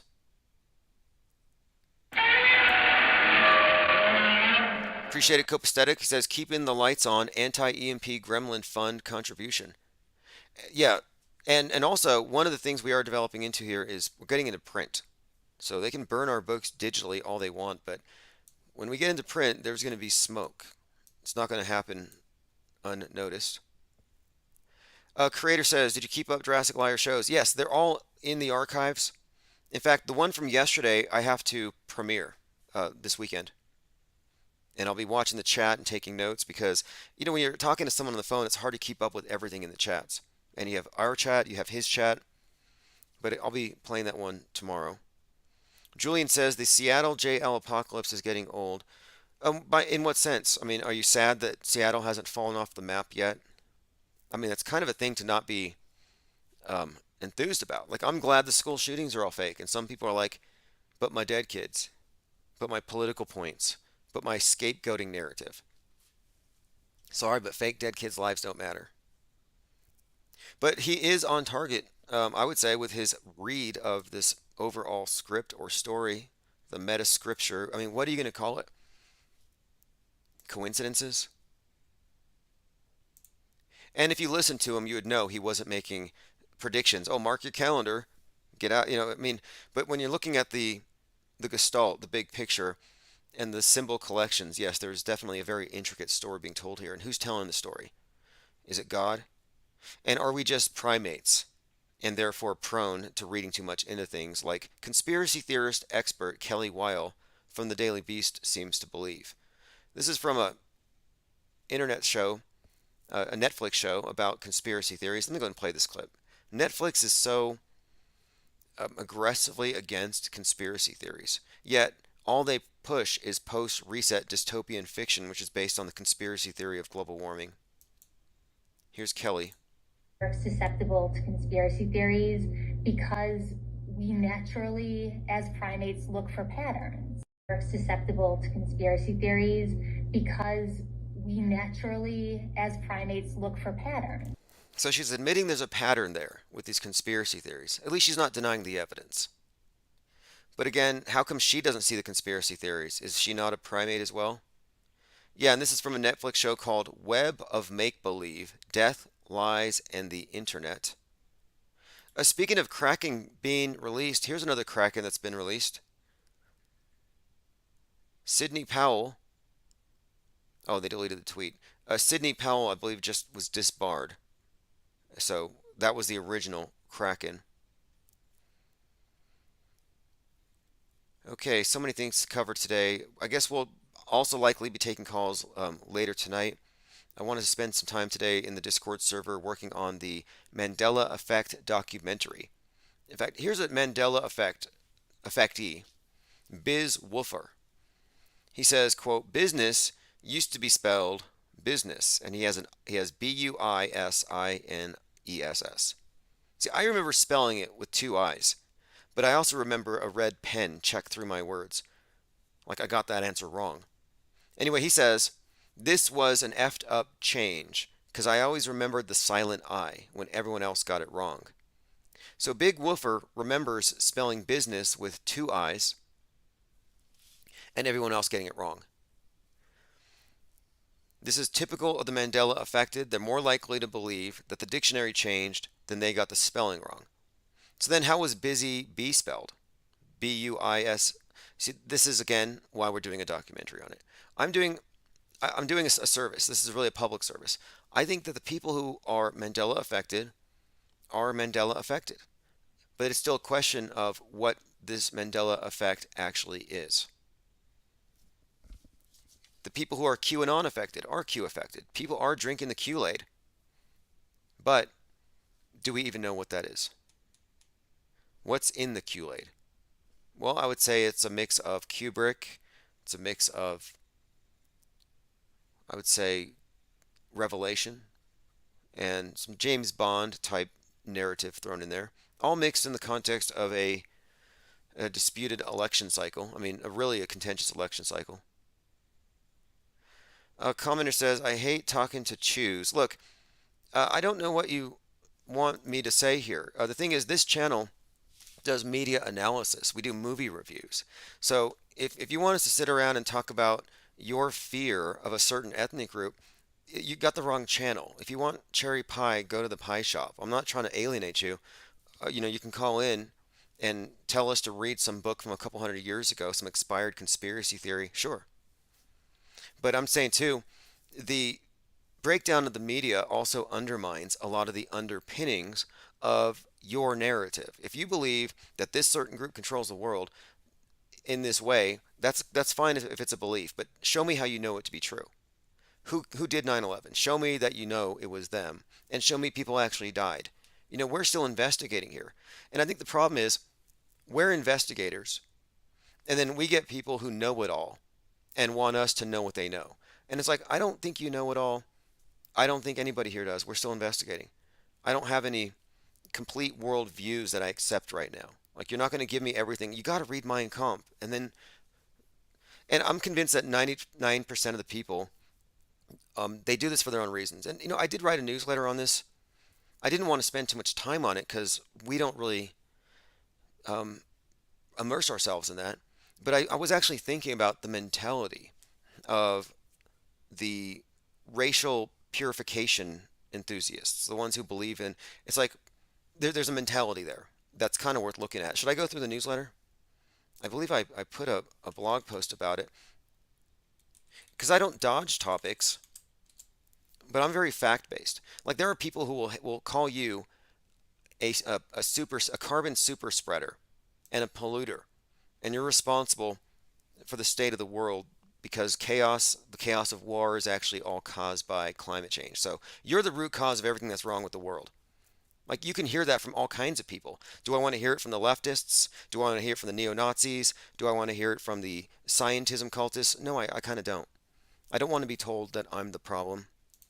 And the thing is, if you're not on their side, you are their enemy. So if you don't agree with them, you're one of the other guys. And it's like, you haven't even done, like for example, I'm a COVID cultist, and I label you as infected. You're a super spreader.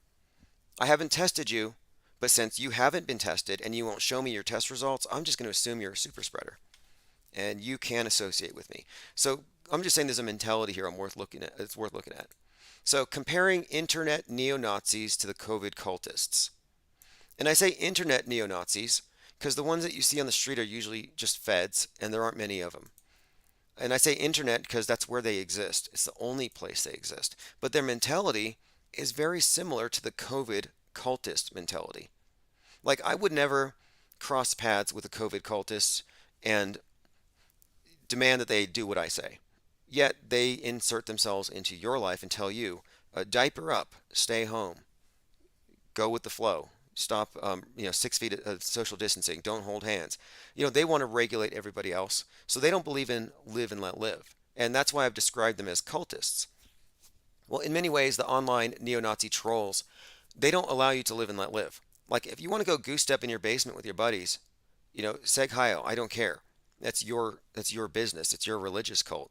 Celebrate your purity if it makes you happy. But the idea that you're going to sell it to us is kind of weird, because it's like, for one thing, if you're a pro mandatory vaxxer, you can save people, you can vax them. So you can say, hey, you guys, I don't like you being anti-vaxxers, but I want to save you for everybody's well-being. But if you're a neo-Nazi, you can't save anybody. If I am what this guy in the chat says I am, you can't change my origin. You can't go back in time. So you can't cure me of that which makes me infectious and a super spreader of whatever. So that's kind of what I'm looking at here. And I haven't even admitted my vax status, my COVID status, or anything else. It's just they fill in the blanks. You are whatever they label you if you don't pal up with them.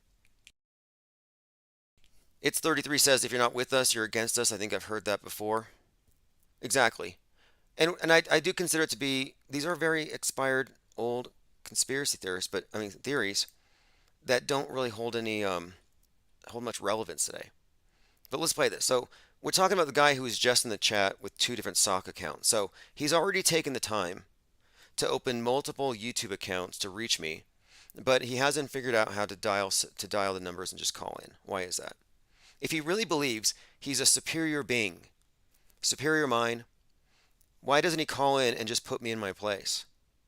Make me make me out to be the bad guy, show how I'm misleading people, just do it. Call in. You get the first punch. But no, they won't. Okay, so anyway, your typical online neo-Nazi trolls are overly concerned with the racial purity of YouTube live streamers.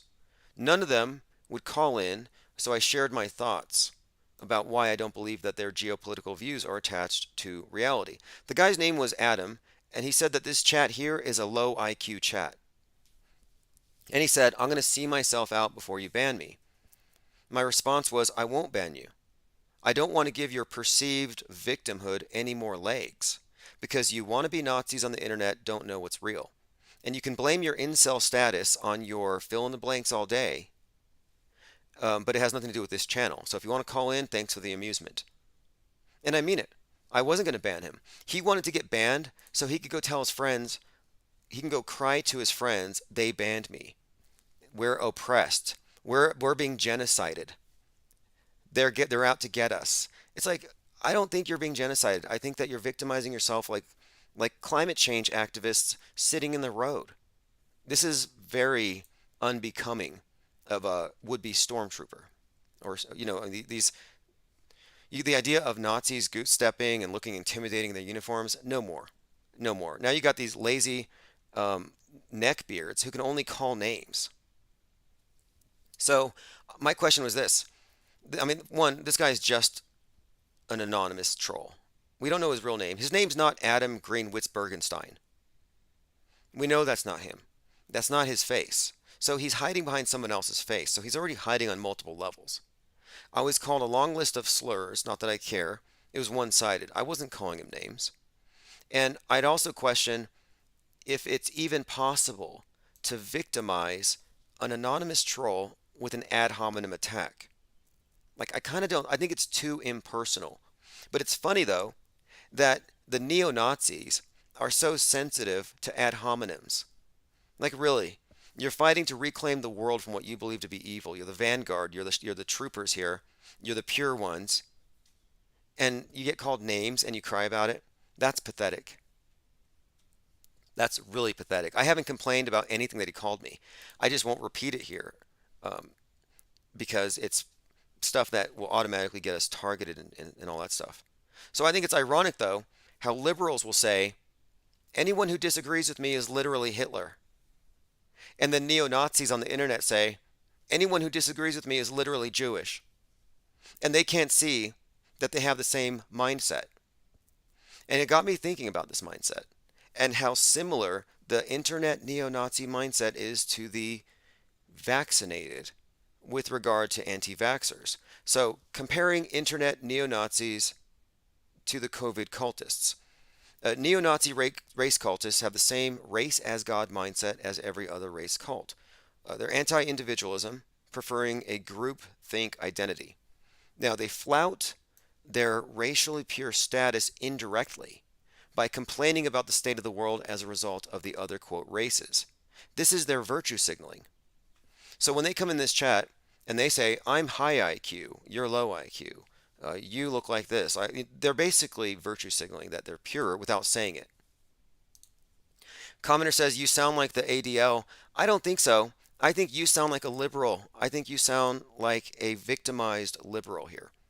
And I think that you're virtue signaling your purity when you're acting like you're being censored and you're being oppressed. And this is what I'm saying here is like, I kind of think you have it backwards. So here's where I'm thinking that this racial purity thing is analogous to the new situation with the pro-vax versus the anti-vax narrative. So the guy who's in the chat, we'll just call him Adam. Adam is proud of his designated category, and he's paranoid about the other, quote, bloodlines. So here's your basic division here. His bloodline is good, other bloodlines are evil. So the simplistic good versus bad explains its popularity. This idea, it's easy. It's a very easy thing to believe. I'm bad, everyone else is good. So we got that part. Let me see, I'm going, okay.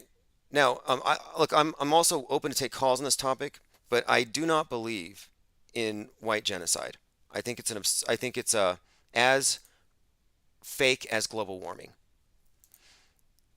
I think the racism of the pre-reset age, the eugenics-based idea of race, is being upgraded. They're upgrading it. They're changing it so that it's being replaced with a universally state-sanctioned form of discrimination, where the focus will shift from external to internal considerations, from racial and religious standards of purity to forms of purity based on vax status and acceptance of scientism's major tenets. Everything about the old world is being updated. Space is the new heaven. Virus is the new sin. Global warming is obviously it's a new revelation. It's an eschatology. It's an angry God. So now you have a God to fear. And these are all things that specifically cater to the atheistic scientism cultists. So they're replacing these other concepts of discrimination and division, but it's based on how integrated you are into the beast matrix. Have you got your boosts? Are you totally boosted? Are you plugged in? And do you believe all the right things? Now notice how the vaccinated love their vaxies. You know what a vaxie is? You take a selfie while getting your vax. So that's their pedigree. They're saying, look at me, I'm pure. So they come around flaunting, look at my vax status, I'm pure. And the proud vaxxed are the cleaner and pure bloodline. And they're scornful of anti-vaxxers, because the anti-vaxxers keep the world an impure place. And isn't this interesting how the vaccinated don't feel safe among the unvaccinated, even though the vaccine is supposed to protect them from the strain of the week? Whatever strain it is this week, you get your booster, you should be fine. So why are you afraid of the anti-vaxxers? Well, now you know. And also notice too, isn't it true that the pro-vax, pro-mandatory pokey people, the ones who want to mandate this, the ones who want to vax the unborn basically, isn't it interesting how they assume that the anti-vaxxers are stupid, or that you're anti-science if you're not part of the program, or that you're evil? So they have this good versus evil perfect dichotomy here. So I think independently, and I don't get cowed or bullied into thinking with the mob. And every single mob or cult deals with outsiders the same way. If you're not on their side, you're one of them, or you're a traitor. So I would say here that they're enslaved by a form of groupthink, where they always call you whatever they're against, of course, if you don't sympathize with their victimhood. So if you don't believe that they're victims, and if you're a white genocide proponent, you believe you're a victim. You're under attack. You're being genocided. And my statement to that too is, if you think you're being genocided, why aren't you having kids? Because 99% of the people worried about white genocide are basically incels. And that's just a fact. It's an observation. You're welcome to share your family photos with me, but I have yet to have that contradicted. And I do look into these things. So my thinking here is that the pride of those flaunting their holier than thou, purer than thou, or more masked than thou status is based on an overinflated self-esteem. So they have this overinflated ego because they joined the good guys. So it's a false sense of having ascended a moral high ground. You often see this if you ever say, oh, the earth is flat.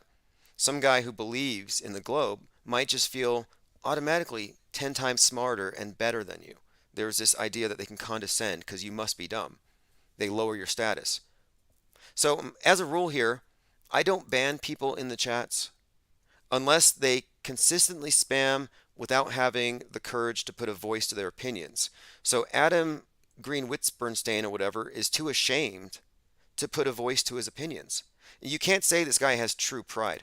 I think it's a false pride and an overinflated sense of his own self-worth, because otherwise he wouldn't have such shame about putting his voice to his opinions. Like, call in, let us hear. Let us hear you actually say it. But instead, he pretends like he's banned here, and he feigns victimhood. And he's like, that guy's the bad guy. He's oppressing me. Like, I'm not your oppressor. And the fact that you think in terms of oppressed and oppressor also underscores what I've said here, that you are very much the attitude of the internet neo-Nazi is very similar to the COVID cultist. And again, I don't think he's trying to save anybody. I don't think he's trying to save anybody here. I think he's virtue signaling what he is or how important or whatever he thinks he is, because you can't save me. What could you possibly do if I am what you say that I am? All right, going through some comments. Adam has, if you have any videos you want to call in, feel free. Anyway, that was just a newsletter I put out there because I just thought it'd be nice to show how there is an interesting comparison here to be made. And it's about the mindset that I'm comparing. Okay.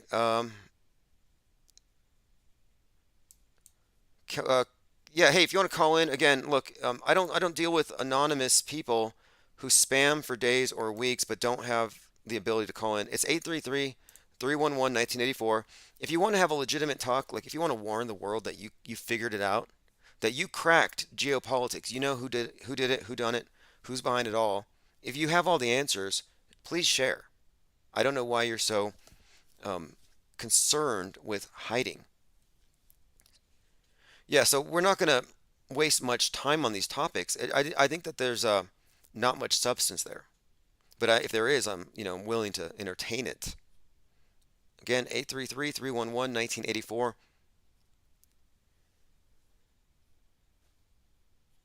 So predictable.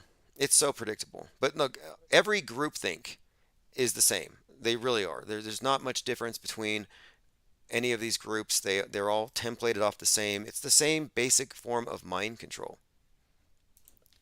By the way, Tom, Susie, and Tom and Mike Pence have a debate here, and there's a bug, like a fly, that gets onto their head again. This happens with every one of these debates, and my take on it is because this should not be a common occurrence. And Pence didn't even react like it was there. I think this is another area here where they're messing with the public. It's an augmented virtual reality fly. They have the technology to do this. It distracts debates. It happens all the time. And I think it's an inside joke because the public doesn't know that they can fake things real time. And ask yourself this: if they can put a CGI, an augmented virtual reality fly on a person's face during a televised live debate, then how easy would it be to put, I don't know, a CGI plane into a live televised event? It's 33 says, virtual reality fly, I can't. Well, let's look into virtual reality flies because this was actually discussed several years ago. And augmented virtual reality flies. So the question is, are people on TV seeing one thing, and the people in reality, the people there, are they seeing something different? So virtual reality flies, I have a few examples. I'm going to look up augmented virtual reality flies. And yes, it is something that can be done. There's probably even an app for it now. Flies in virtual reality arena prove they're smarter than we thought. Here we go. But we say AVR, which is very much similar to what they do in the ISS. And if you don't know it's an AVR microphone, because it's just floating there, it's given away when their hands tend to go through microphones. We've had microphones go through necks. But anyway, the existence of augmented virtual reality flies is not really in dispute here.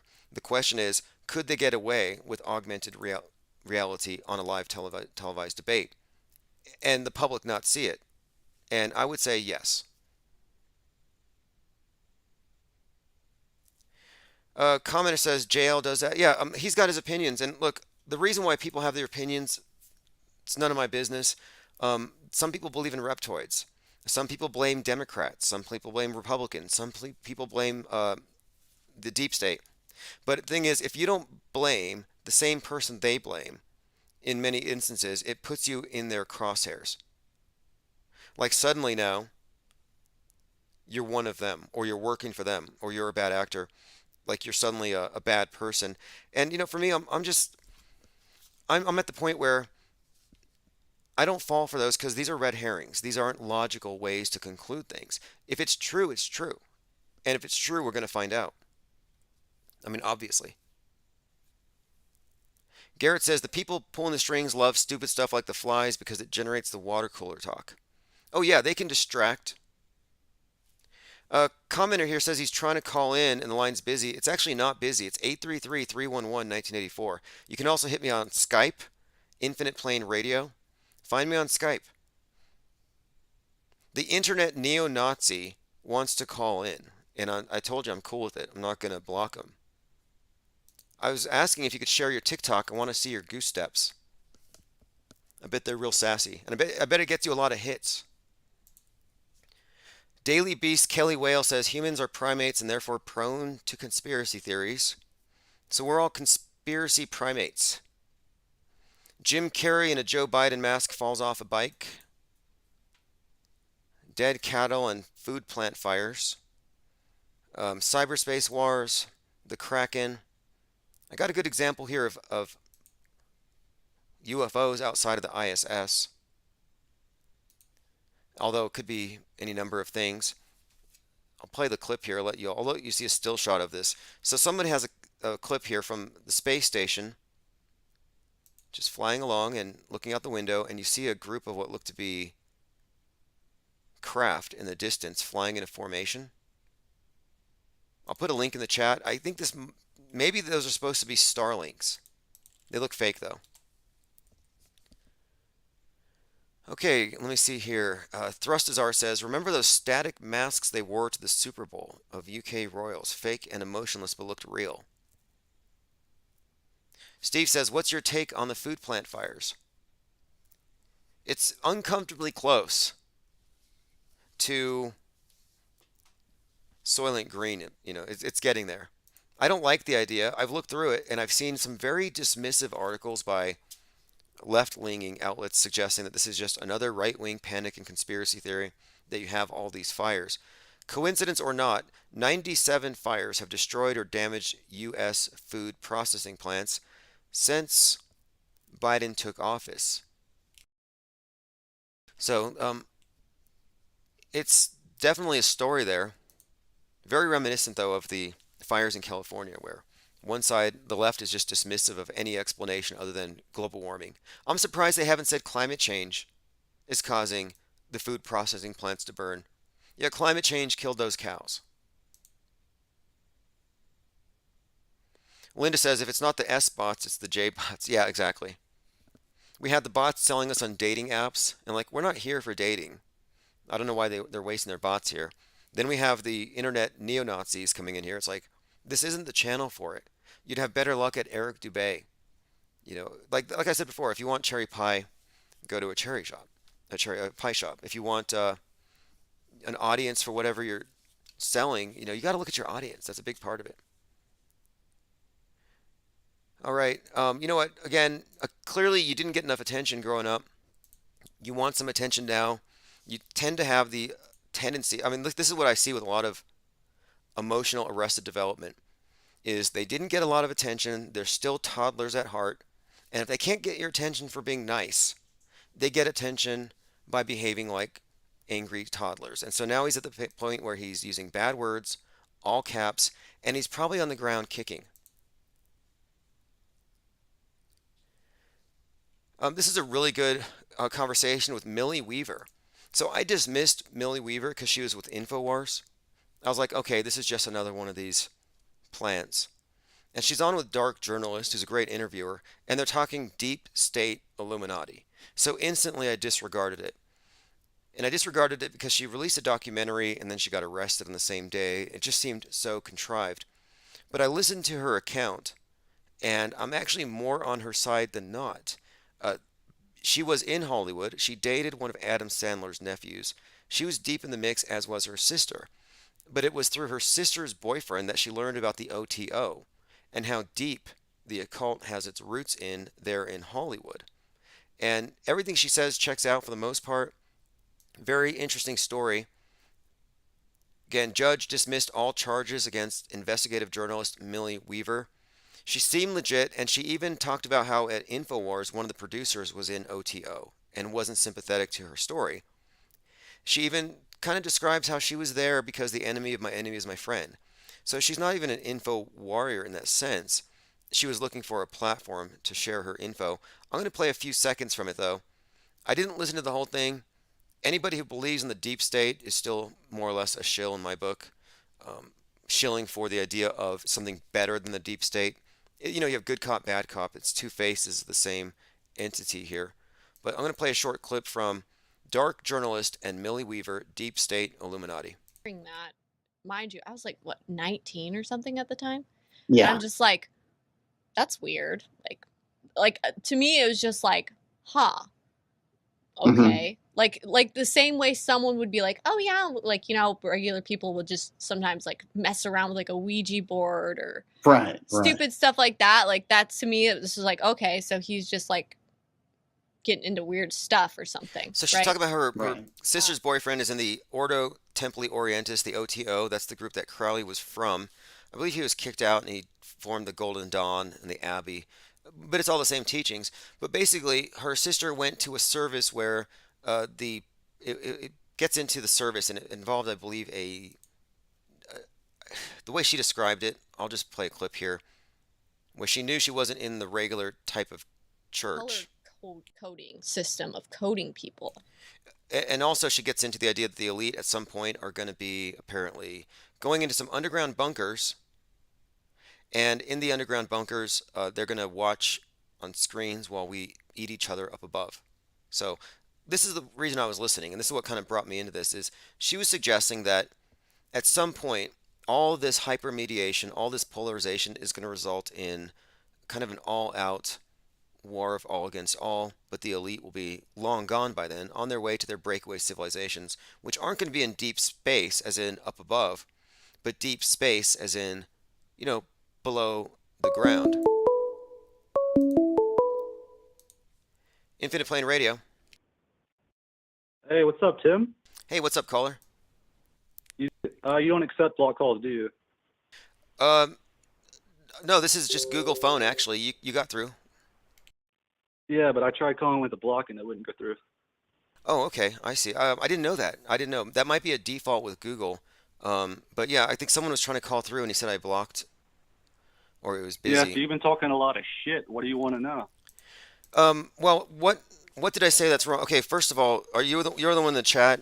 You diagnosed me. You're calling us neo-Nazis. Okay, are you offended by? Why would you be offended by I'm not neo-Nazi? offended. Why would I be offended? Well, you sound offended. No, I'm not offended. So you're calling me because I called you a neo-Nazi. You're not offended, but are you correcting me? What should I be? I'm calling you because you asked me to call in. Well, what should I call you then? I mean, are you not? You're not a neo-Nazi, but you do espouse what though?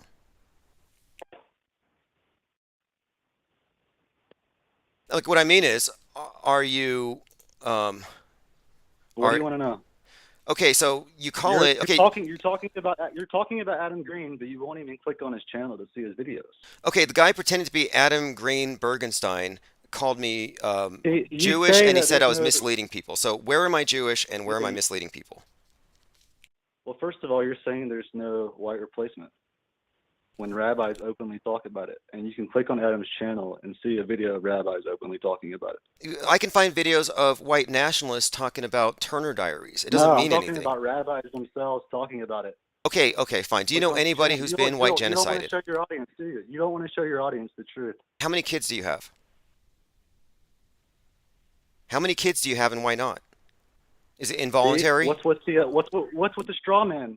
You're gonna gaslight some more? Wait, you're calling straw man? Who's the straw man? Who's straw manning here? You're the one bringing up straw mans. I'm asking you to I'm asking you to look at the evidence for yourself, and you won't do it. You're asking me to look for evidence. That's called shifting the burden of proof. No, on the channel you were just talking about. You were just looking at the channel. You're like, how dare you not believe in climate change? How dare you not believe in mud genocide? Why won't you look at it? Why won't you look at it? What am I supposed to be looking at? What am I missing here? Some rabbi said he wants to kill all the white people. I don't see. No, not some rabbi, multiple rabbis. I can find many people. Look, they own all the vaccine companies. Okay, well, where is it happening though? Where is it happening? Where are the people dying? What are you talking about? Why do you keep bringing up straw mans? Well, you said white replacement. Are you being replaced? You don't have any kids. That's your fault. How many white people died in World War II? I don't know. How many? Million. And over 100 million. And all we hear about is 100 million? That never died. 100 million. Okay. Over 100 million. How many people do you believe died? If you include Russia, they killed over 100 million Russian Christians leading up to that. Okay, so what do you say to people like me who question the numbers? Like, am I a Holocaust denier or a Holodomor? What am I denying here by saying I don't believe that? You're not even a denier. What are you denying?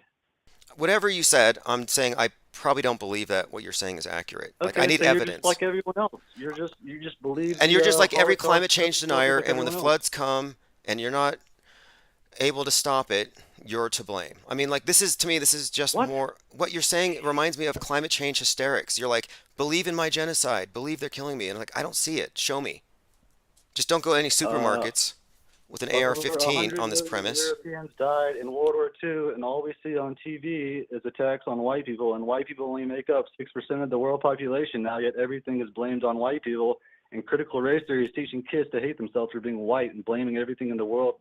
So now you're a Their fault. victim and you're a minority. So No, now, I'm not. you're playing the victim minority card, and you're asking me to show you how is it going on, and I'm telling you, and now you're going to throw out name calling. I'm not calling out name calling. I was comparing Why internet. don't you click on Adam Green's channel and see the rabbi talking about it for Okay, themselves? I'll Why recontextualize don't you then. see them You're not. bragging about owning all the vaccine companies and how Okay, they're, you're how they're not a gonna actually get the world neo-Nazi. vaccinated. I get it. I get it. You're an oppressed white minority. Okay, I got it. We're all oppressed. Okay, You know you're that. oppressed. I get it. And I called this, though. In my newsletter, I said, this frames your view into an oppressed versus oppressor view. And since I'm not on your side, I'm your oppressor. And I disagree with that. Like, I'm not your oppressor because I don't buy your narrative. I don't know enough about it to even know if it's true. So you call yourself a truther, but you don't want to look at a couple minutes worth of the evidence.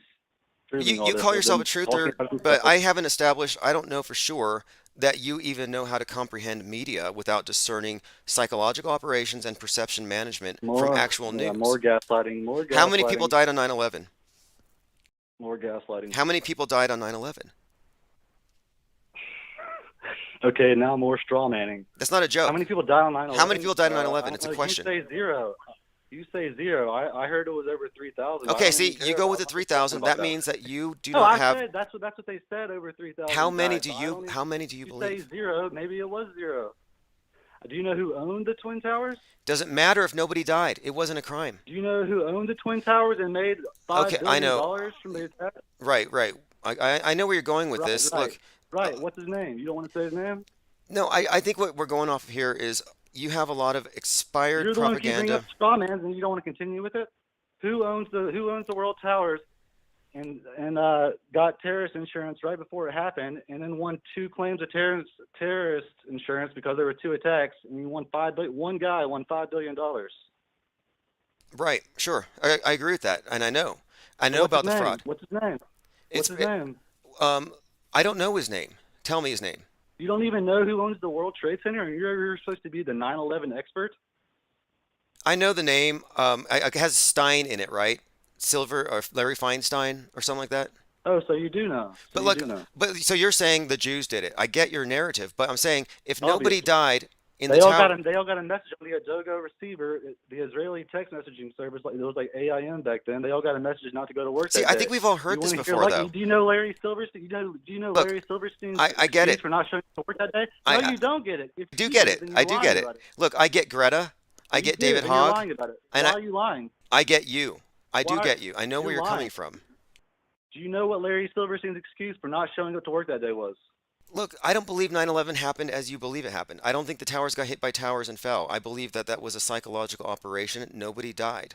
So your whole narrative is based on it being real. So that's what this is. No, Look, I didn't. No, okay, it was all fake. But do you know? Do you still want to know what his excuse was? look, if it's all fake, then it doesn't matter. What you're saying doesn't the matter. way he told the world, You know, what look, he told who the killed? world why he's still alive. Okay, why look, he I'm didn't going to go continue work this that offline. day. JFK gets shot. Okay, JFK gets shot. Who did it? Was it the Russians? Was it the communists? You know, who shot JFK? Was it the CIA? Well, what if nobody shot him?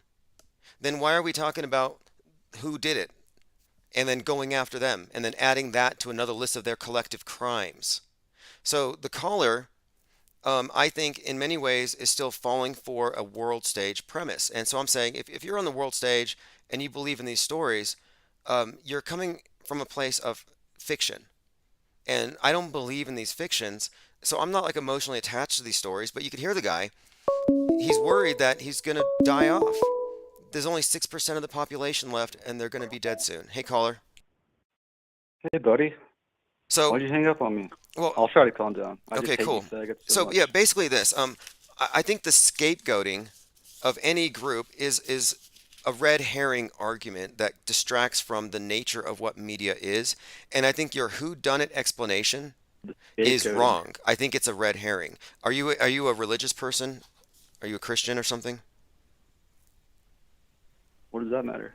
I'm asking because it does matter, because I think that the religious worldview isn't exactly fact oriented. It's informed by other things like emotions, narratives, and I'm just kind of curious, like, do you believe that this is the end times, Oh, for wow. example? I can't believe I'm falling for this. Yeah, are you someone who believes are we in the end times? Do you believe that? Crazy. Do you believe in the No, devil? I don't Do you believe believe in any the of it. devil? Do you believe in the devil? I don't believe anything. Do you believe in the I devil? believe in the But you believe the Jews are the devil. Do you believe in the devil? holy straw manning. Do you believe in the devil? You can't even answer. So I think you're dodging. I'm not straw manning. You're dodging Yeah, because the shoe fits. yeah, I believe in the devil. I You believe in the devil. Does that Okay, mean, good does for that you. mean I And believe in all hoaxes? okay, well, look, man. Good luck with the white genocide thing. No. You won't even click on Adam Greenwood's. Click on his channel. You can see rabbis openly talking about it. You know, You're a look, lying look. faggot. All the times I've dealt with people like you makes me wish it was true, but it's not true. Sometimes I wish that the pro-vaxxers would Do you actually still off. believe? Do you believe in the Holocaust? I don't believe in any of the stuff. I don't believe in your Holocaust, their Holocaust. I don't believe in the climate Holocaust. I don't believe in COVID. So what are you gonna do? Who's bad? Who am I? Like, whose bad guy am I? I'm like anti all these things. I'm pro anti-vaxxer. I support your right to be anti-vax, but I don't have an opinion on the thing itself because I think it's a political schism. I don't think the vaccines kill. Does that make me a bad person? Yeah. I thought so. And I'm working for the But other they do side. I kill. work for Bill Vaccines Gates. do kill, and vaccines do kill people, and you're saying it doesn't. You're saying they aren't harmful. I'm saying it hasn't been proven, not to my satisfaction. And moreover, I think that the whole You agenda. don't know anyone. I know people who've died from the vaccines. How many? Does it matter how many? How many? I know people. 1, 2, 3. How many? Double digits? How many people do you know? I know multiple who've been injured by them. How many do you know that died? No, you said died. Don't move the goalpost. How many do you know that died? You said died. One. Okay, you said many people, and now it's one. So you lied. You exaggerated. So you've already I said many exposed people who here. got injured. Oh Okay, my so God. now you got injured as well. How many people do you know were injured from it, aside from the guy that died? Holy gaslighting. Holy gaslighting. How about You're holy saying holy you're saying exaggeration, vaccines aren't harmful. making You're literally unsubstantiated saying vaccines claims? aren't bad. Look, You're saying vaccines aren't harmful. It don't cause any problems. well, the only problems they cause are well, a psychological dependence Do you on know who big owns media all the vaccine experts. companies? It's a Do you know who religious. owns all the vaccine companies? And do you know they talk about implanting the whole world? Have you heard of the Internet of Bodies? The Internet of Things. Yeah, of course. That Internet is of a Bodies. thing. And look, people are going to go with it voluntarily. It's your You don't think that's smartphone. connected with vaccines? You don't think it's connected with installing software into everybody's bodies? You know, honestly, I've thought about this one, and I think if they do come up with a technology to have software injectable, I think people will pay for it. I think people are such sellouts, they will line up around the block, around the Apple store for hours to get the first injected bit of Apple hardware before they ever have to do it by force. I don't think they ever will get the authority of the masses to go into forced pokey on everybody. They're not going to force vax you because it's the schism they want. They want people divided on pro versus anti on every single issue. They don't want to kill you. They want to milk you for every bit of whatever it is they extract out of us through these mind war operations. So you don't believe that the Jewish people hold up most of the highest levels of office? Even though they only make up less than 2% of the population, they make up like 90% of like Biden's cabinet and Trump's cabinet, and they own all the banks. You don't believe that? I think it's mostly a mischaracterization and a red herring arguments. I don't think that there's substance there. I think that it's a very myopic view, and I think I mean, it's easily provable, but you don't want to see the evidence. Do you believe QAnon? No. Why not? Do you not believe the narrative of the deep state and the drinking of adrenochrome? Because they shield Trump. Yeah, they say that all these truthers, just like you, they sell 80% truth and then they invert it to misdirect the sheep. Interesting. Well, because I see some parallels there with the QAnon and what you're mostly espousing, but I think they're trying to mainstream it. So they've taken it away from blaming Jews to blaming the deep state. They just use like a euphemism. They've recycled a lot of, so there's an overlap. Illuminati is created by Weishaupt, who's Jewish. They just use all these cover words to keep the eyes off Judaism.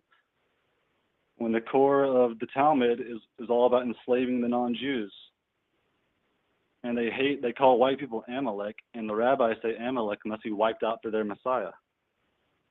That's why you only see mass migration flooding into European nations. You don't see mass migration flooding in any non-white nations.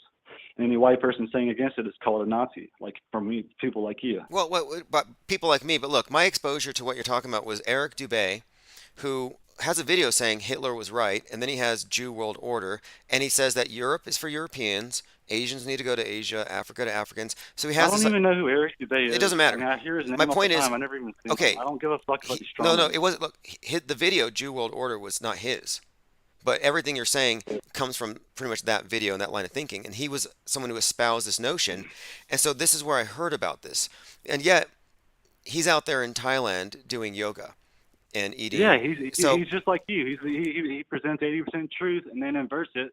No, I don't know. With the I Jewish think, look, conclusion. I think that you're maybe spouting 20% truth, if that. I think your entire perspective is warped by the media because you don't know So how it you works. don't notice that only white countries are being forced migration. I'm and the sure. Jews Look, openly I'm talk sure. about they're the ones If I was flooding in migrants. your They're the- echo chamber, Jews are the ones saying look, they're going to be resented because of the Jews. if I was They in openly say this. if I was in your echo chamber and your Reddit feed or thread, I would No, it's agree with not an that. echo chamber. These are videos of the Jews saying it themselves that I'm asking you to look at, and you won't even look at. So you're the one that's full of shit here. Have you traveled outside of America? Have you ever served in the military? Yes, I have. I've been to Europe. Okay, have you served in the military or anything like that? No. I'm just kind of curious because I'm wondering if you are in an echo chamber or if you've actually been around I real have people. relatives who died fighting in the military. Okay. Anyway, look, I appreciate you calling. I don't think we can get much further on this. We just have to agree right now to disagree. But if you want to send me stuff, timosmond007@gmail.com. I just asked you. I just told you. I just seen you where you're looking at a channel I just told you to go to, and you won't do it. It's like you're going to look at any info I send you. I'm not going to look at it right now live. I mean, you're shifting the burden of proof. Yeah, You tell it would be. It's good. It's a really good information. Your chat should see it. Go where's to your that channel? Where's called your channel? Adam Greenwood. Go to Adam Greenwood. Where's your channel? You just showed this channel. Go to it. Okay. I'll go through your channel and then I'll see what I find No, there. go to it right. Go to it right now and watch the anti-vax equals anti-Semitism. Right, we can't wait. We can't. Rabbis So, calling hey, for the hey, look, genocide of listen. white people so their Jewish Messiah can come. We can't wait because according to the climate people, the world's going to end in 1,028 days. So you're going to have to wait. They're only a couple minutes long. The video's only a couple minutes long. You don't have to be a faggot about it. All right. Well, look, Just watch it. really pleasant talking to you, and good luck on avoiding this genocide All right, thing. good Okay. luck. Uh-huh. All right. Yeah, I don't really know. It's like a triggered liberal. When did neo-Nazis become triggered liberals? And triggered liberals do not want to be called triggered liberals. And apparently, neo-Nazis don't want to be called neo-Nazis. Like, why can't you just be honest? All right, so let's move on. Thrustazar says the guy has 0 kids. Well, my point on that isn't to, criticize somebody for not having a family, but if you're saying my major values are strong nuclear family, building our communities, and homogeny, well then where's your damn family? Where's all your white babies? Where's your attempt to reclaim the homeland? And instead, they sit on the internet just ranting like that against people like me in the chat usually. At least we got them to call in. Anyway, let's move on here. I will check out the channel. Like, I don't like making arguments from ignorance. I want to know what they're about. And I believe I've done my due diligence enough with my research to come to this one conclusion, and this alone should settle it. The people who have this perspective that it's one bad guy that they can point at and they figured it out, most of them believe that all the news is real. The guy believes that the news events are real and it's somehow not relevant to their interests, but it undermines their entire premise. Okay. FaZe Polarized said, rant to the point of no sense. Well, I did get him to admit that he felt oppressed, keyword, oppressed, a victim, and a minority. So this is, again, very interesting to me, because these are leftist strategies. If you read Saul Alinsky, Rules for Radicals, and he was the guy, I believe he brought Barack Obama and Clinton, out into the area of community organizing, and they learned how to frame debates and to gain power. And so this guy here, to gain power, I think what they do is they claim we're victims. They're victimizing us because the underdog strategically is a more powerful position if you can get the court of public opinion on your side. So what he was doing here was trying to get you, the court of public opinion, on his side. I'm the oppressor, he's the oppressed, or listeners in general. But like I'm saying, it's like when they come off like that, it's like, okay, I get it that you're oppressed, but now I'm not even on your side. And I do want to hear what people think. But I can find all sorts of, bigotries of all stripes. And I've studied all the different racial-oriented ideologues, even the eugenicists, like white eugenicists. And so he's going to say, oh, you hear some rabbis here talking about killing all the whites. Well, I can find white eugenicists talking about killing all the blacks. You can find some pretty horrible quotes if you go back to some of these eugenicists. So everybody points their finger at everybody. It's a circular firing squad. It's like, welcome to the world stage. Like, I'm not on it. I got out of that circular firing squad where you're a victimizer or you're a victim. You're an oppressor or the oppressed. Hey, Tommy King, thank you very much for the generous support. So, just definitely guaranteed text alerts for the next week or two easily. Appreciate the support. This channel is 100% independent, 100% uncensored, for good or for bad. And we are listener supported. ME Sagittarius Arms Society said, I'm traumatized. An elephant fat lady attacked me. You don't see me crying. This morning I was actually watching videos of elephant attacks my children on Twitter. Remarkable. How smart they are. Like, they must have a sense of humor. I don't know. Why would an elephant pick up like a catcher's mitt glove full size pile of its own dung and fling it at a cameraman and then hit him right in the face? If there wasn't some sense of humor inside of that thing. I was talking a little bit here about Zbigniew Brzezinski's book from 1970, Between Two Ages. And what he was getting at here is that that we're approaching a new age, and everything was going to be turned to a society of total surveillance by an elite, and we're there. Quote, more directly linked to the impact of technology, it involves the gradual appearance of a more controlled and directed society. Such a society would be dominated by an elite whose claim to political power would rest on alleged superior scientific know-how. Unhindered by the restraints of traditional liberal values, this elite would not hesitate to achieve its political ends by using the latest modern technologies for influencing public behavior and keeping society under close surveillance and control. And this is already mission accomplished. Already mission accomplished. They brought everyone to their knees. They brought all the political leaders to their knees, all the CEOs, all the companies, everybody kneeled to the power of the technocracy with COVID-19. It was a perfect demonstration of their mind control power, their social manipulation skills, and also of their ability to bullshit. Their alleged superior scientific know-how. Really, one of the main things that accomplished this was the moon landing. That was one of the main successes when they showed there was a miracle. It validated their entire science, and it validated their predictions. It was a show of alleged superior scientific know-how. Okay, comment says, got me to admit I'm being oppressed. Yeah, you did say you were being oppressed. And you did say, like, look, you had your say here. I'm glad you called in. And you're coming from a place of the oppressed, just like with the communists. What they do is they have the class warfare, which doesn't sell so well in America because Americans want to be rich. They like their higher standard of living. So they change it to the environment. Oh, being rich destroys the environment. Your standard of living is the problem. So they've switched the communist class warfare narrative to the environmentalist warfare narrative, which is just a proxy. And overall, you may have some correct points here and there, but I think you're not looking big picture. I think one way I like to describe this thing is more like a hydra. And also, environmentalism is the way that they're using science, or what they call science, biased science. They're using their science to institute this political and economic system that, and communism isn't the end goal. What Zbigniew Brzezinski describes in his book is that it's a stage before we move into the next part. And that's the Great Reset, when they take away all of our stuff. That's where we're headed. They take away your mobility, they take away your stuff. It's about a future where you are owning nothing, but you're happy. And look at this here. This is from zmescience.com. Tell me this is actually science. Quote, where humans go, trash follows. We've managed to litter Mars.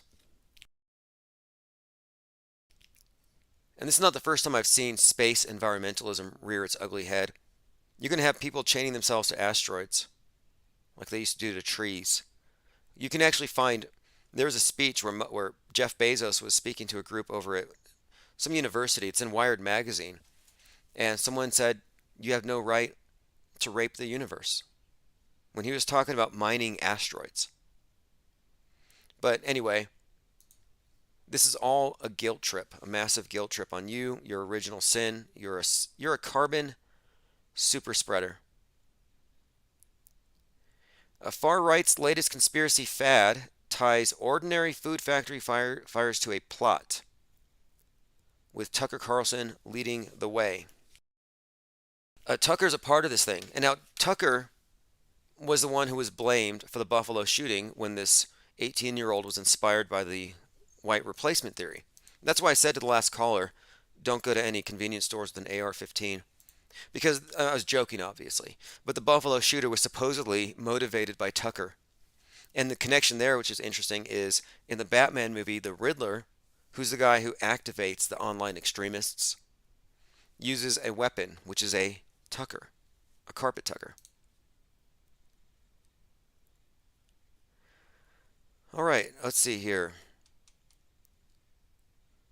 Okay, so I guess I should apologize for calling that person a Nazi. I said internet neo-Nazi because what do you say? Like, some people don't want to be called flat earthers, even if they say that the earth is flat. And I guess the reason why is that some terms have just been co-opted by the enemy, and I can understand that. Why would you want to be called something if that label is actually being used against you? Like, I've noticed how the term conspiracy theorist has been replaced by conspiracist. And I have to say, it's been turned to that because of people like the last caller, who makes it seem like, oh, if you look into conspiracy theories, you're going to end up getting into ethnic and racial hatreds. And that's not the case. To me, this is more of a philosophical breakdown of reality, from the media to the metaphysical and everything else. So when someone calls in to say, you're doing it wrong because you don't hate this group, I'm like, you're in the wrong group here. So if I'm removing you from the chat, it's because most of the people espousing these ideas are funded probably by the guy probably works for the ADL. A lot of these so-called white nationalist groups are actually funded. It's controlled opposition. So yeah, I'm not interested in any kind of history lesson from the perspective of somebody who claims that he's one of the oppressed whites in the world who's being genocided, meanwhile denying every other genocide. It's like, your genocide's fake, mine is real. And then some are like, well, no, those ones are fake, this one's real, or climate change is the main one, but you're a climate change denier. And notice the terms, you're a denialist. I'm a school shooting denialist. No, you're a school shooting liar. You're a climate liar. You're a COVID liar. You're a fill-in-the-blank liar. If you're augmenting reality with things that you want us to believe, things that you can't validate, you're kind of a liar. Most people have the MSM worldview. It's the dominant mainstream worldview. Conspiracy theorists have mainstream media extra, or plus, MSM plus, meaning they believe this is real, but there's more they're not telling us. There's a cover-up. What we do here is MSM minus. We look at what's presented and subtract what can't be verified, what can't be tested. So MSM plus, MSM, MSM minus. The logical one is ours. MSM plus is fantasy. It's fake. So the conspiracy theorists who are chasing around some bad guy are on the world stage running circles around some scriptwriter. And so I kind of stepped away from chasing any particular scapegoat. So that's where I think he's at. You know, it's no offense, we're all at our own places, and I arrived where I'm at by thinking about conclusions that I had arrived at prematurely. You know, I've arrived at conclusions that later turned out to be fallacious and wrong, and I had no problem admitting that. And if I'm wrong about this, you know, someone has the evidence somewhere, and just bring it. Anyway, appreciate the time, everyone. We'll be back. This is Infinite Plane SATURNDAY for 6/18/2022. This is the Masquerade. It's going to go back to the 24/7 live stream, and I'll do some re-premieres later. I might actually go through and it's going to delete the Skype ringer, but no, I'll just leave it in there. I'll replay it later on tonight. I don't censor a thing. I certainly don't censor people who call in with their honest opinions, even if I don't agree with them. All right, have a great night. This is the Masquerade.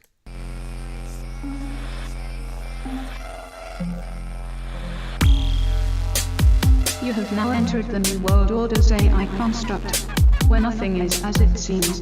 Your dreams and aspirations have been selected for you. All that makes you who you are was predetermined by the now functioning AI. Free thought is no longer an option. We now have control over all things, including the very thoughts we allow you to have. Do not try to resist. Welcome to the Masquerade. Welcome to the Masquerade.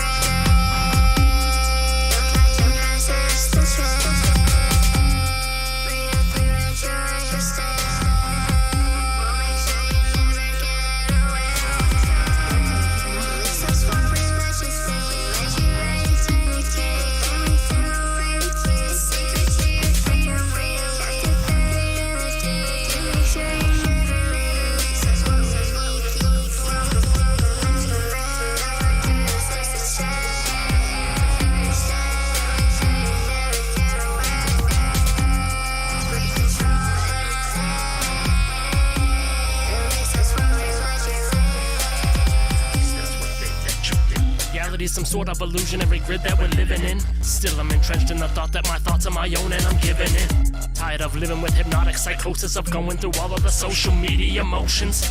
I don't care what you're posting in. Keep on scrolling through all of the propaganda. Keep on showing support. You're giving them the upper hand. You can find any info to support any truth that you want to pursue it. Truth is subjective. I'm being selective and choosing the path, and I knew it. Welcome to the Masquerade. We're playing charades where the world has been staged like a play. The play is on the people. Either you wake up or succumb to the evil. When you succumb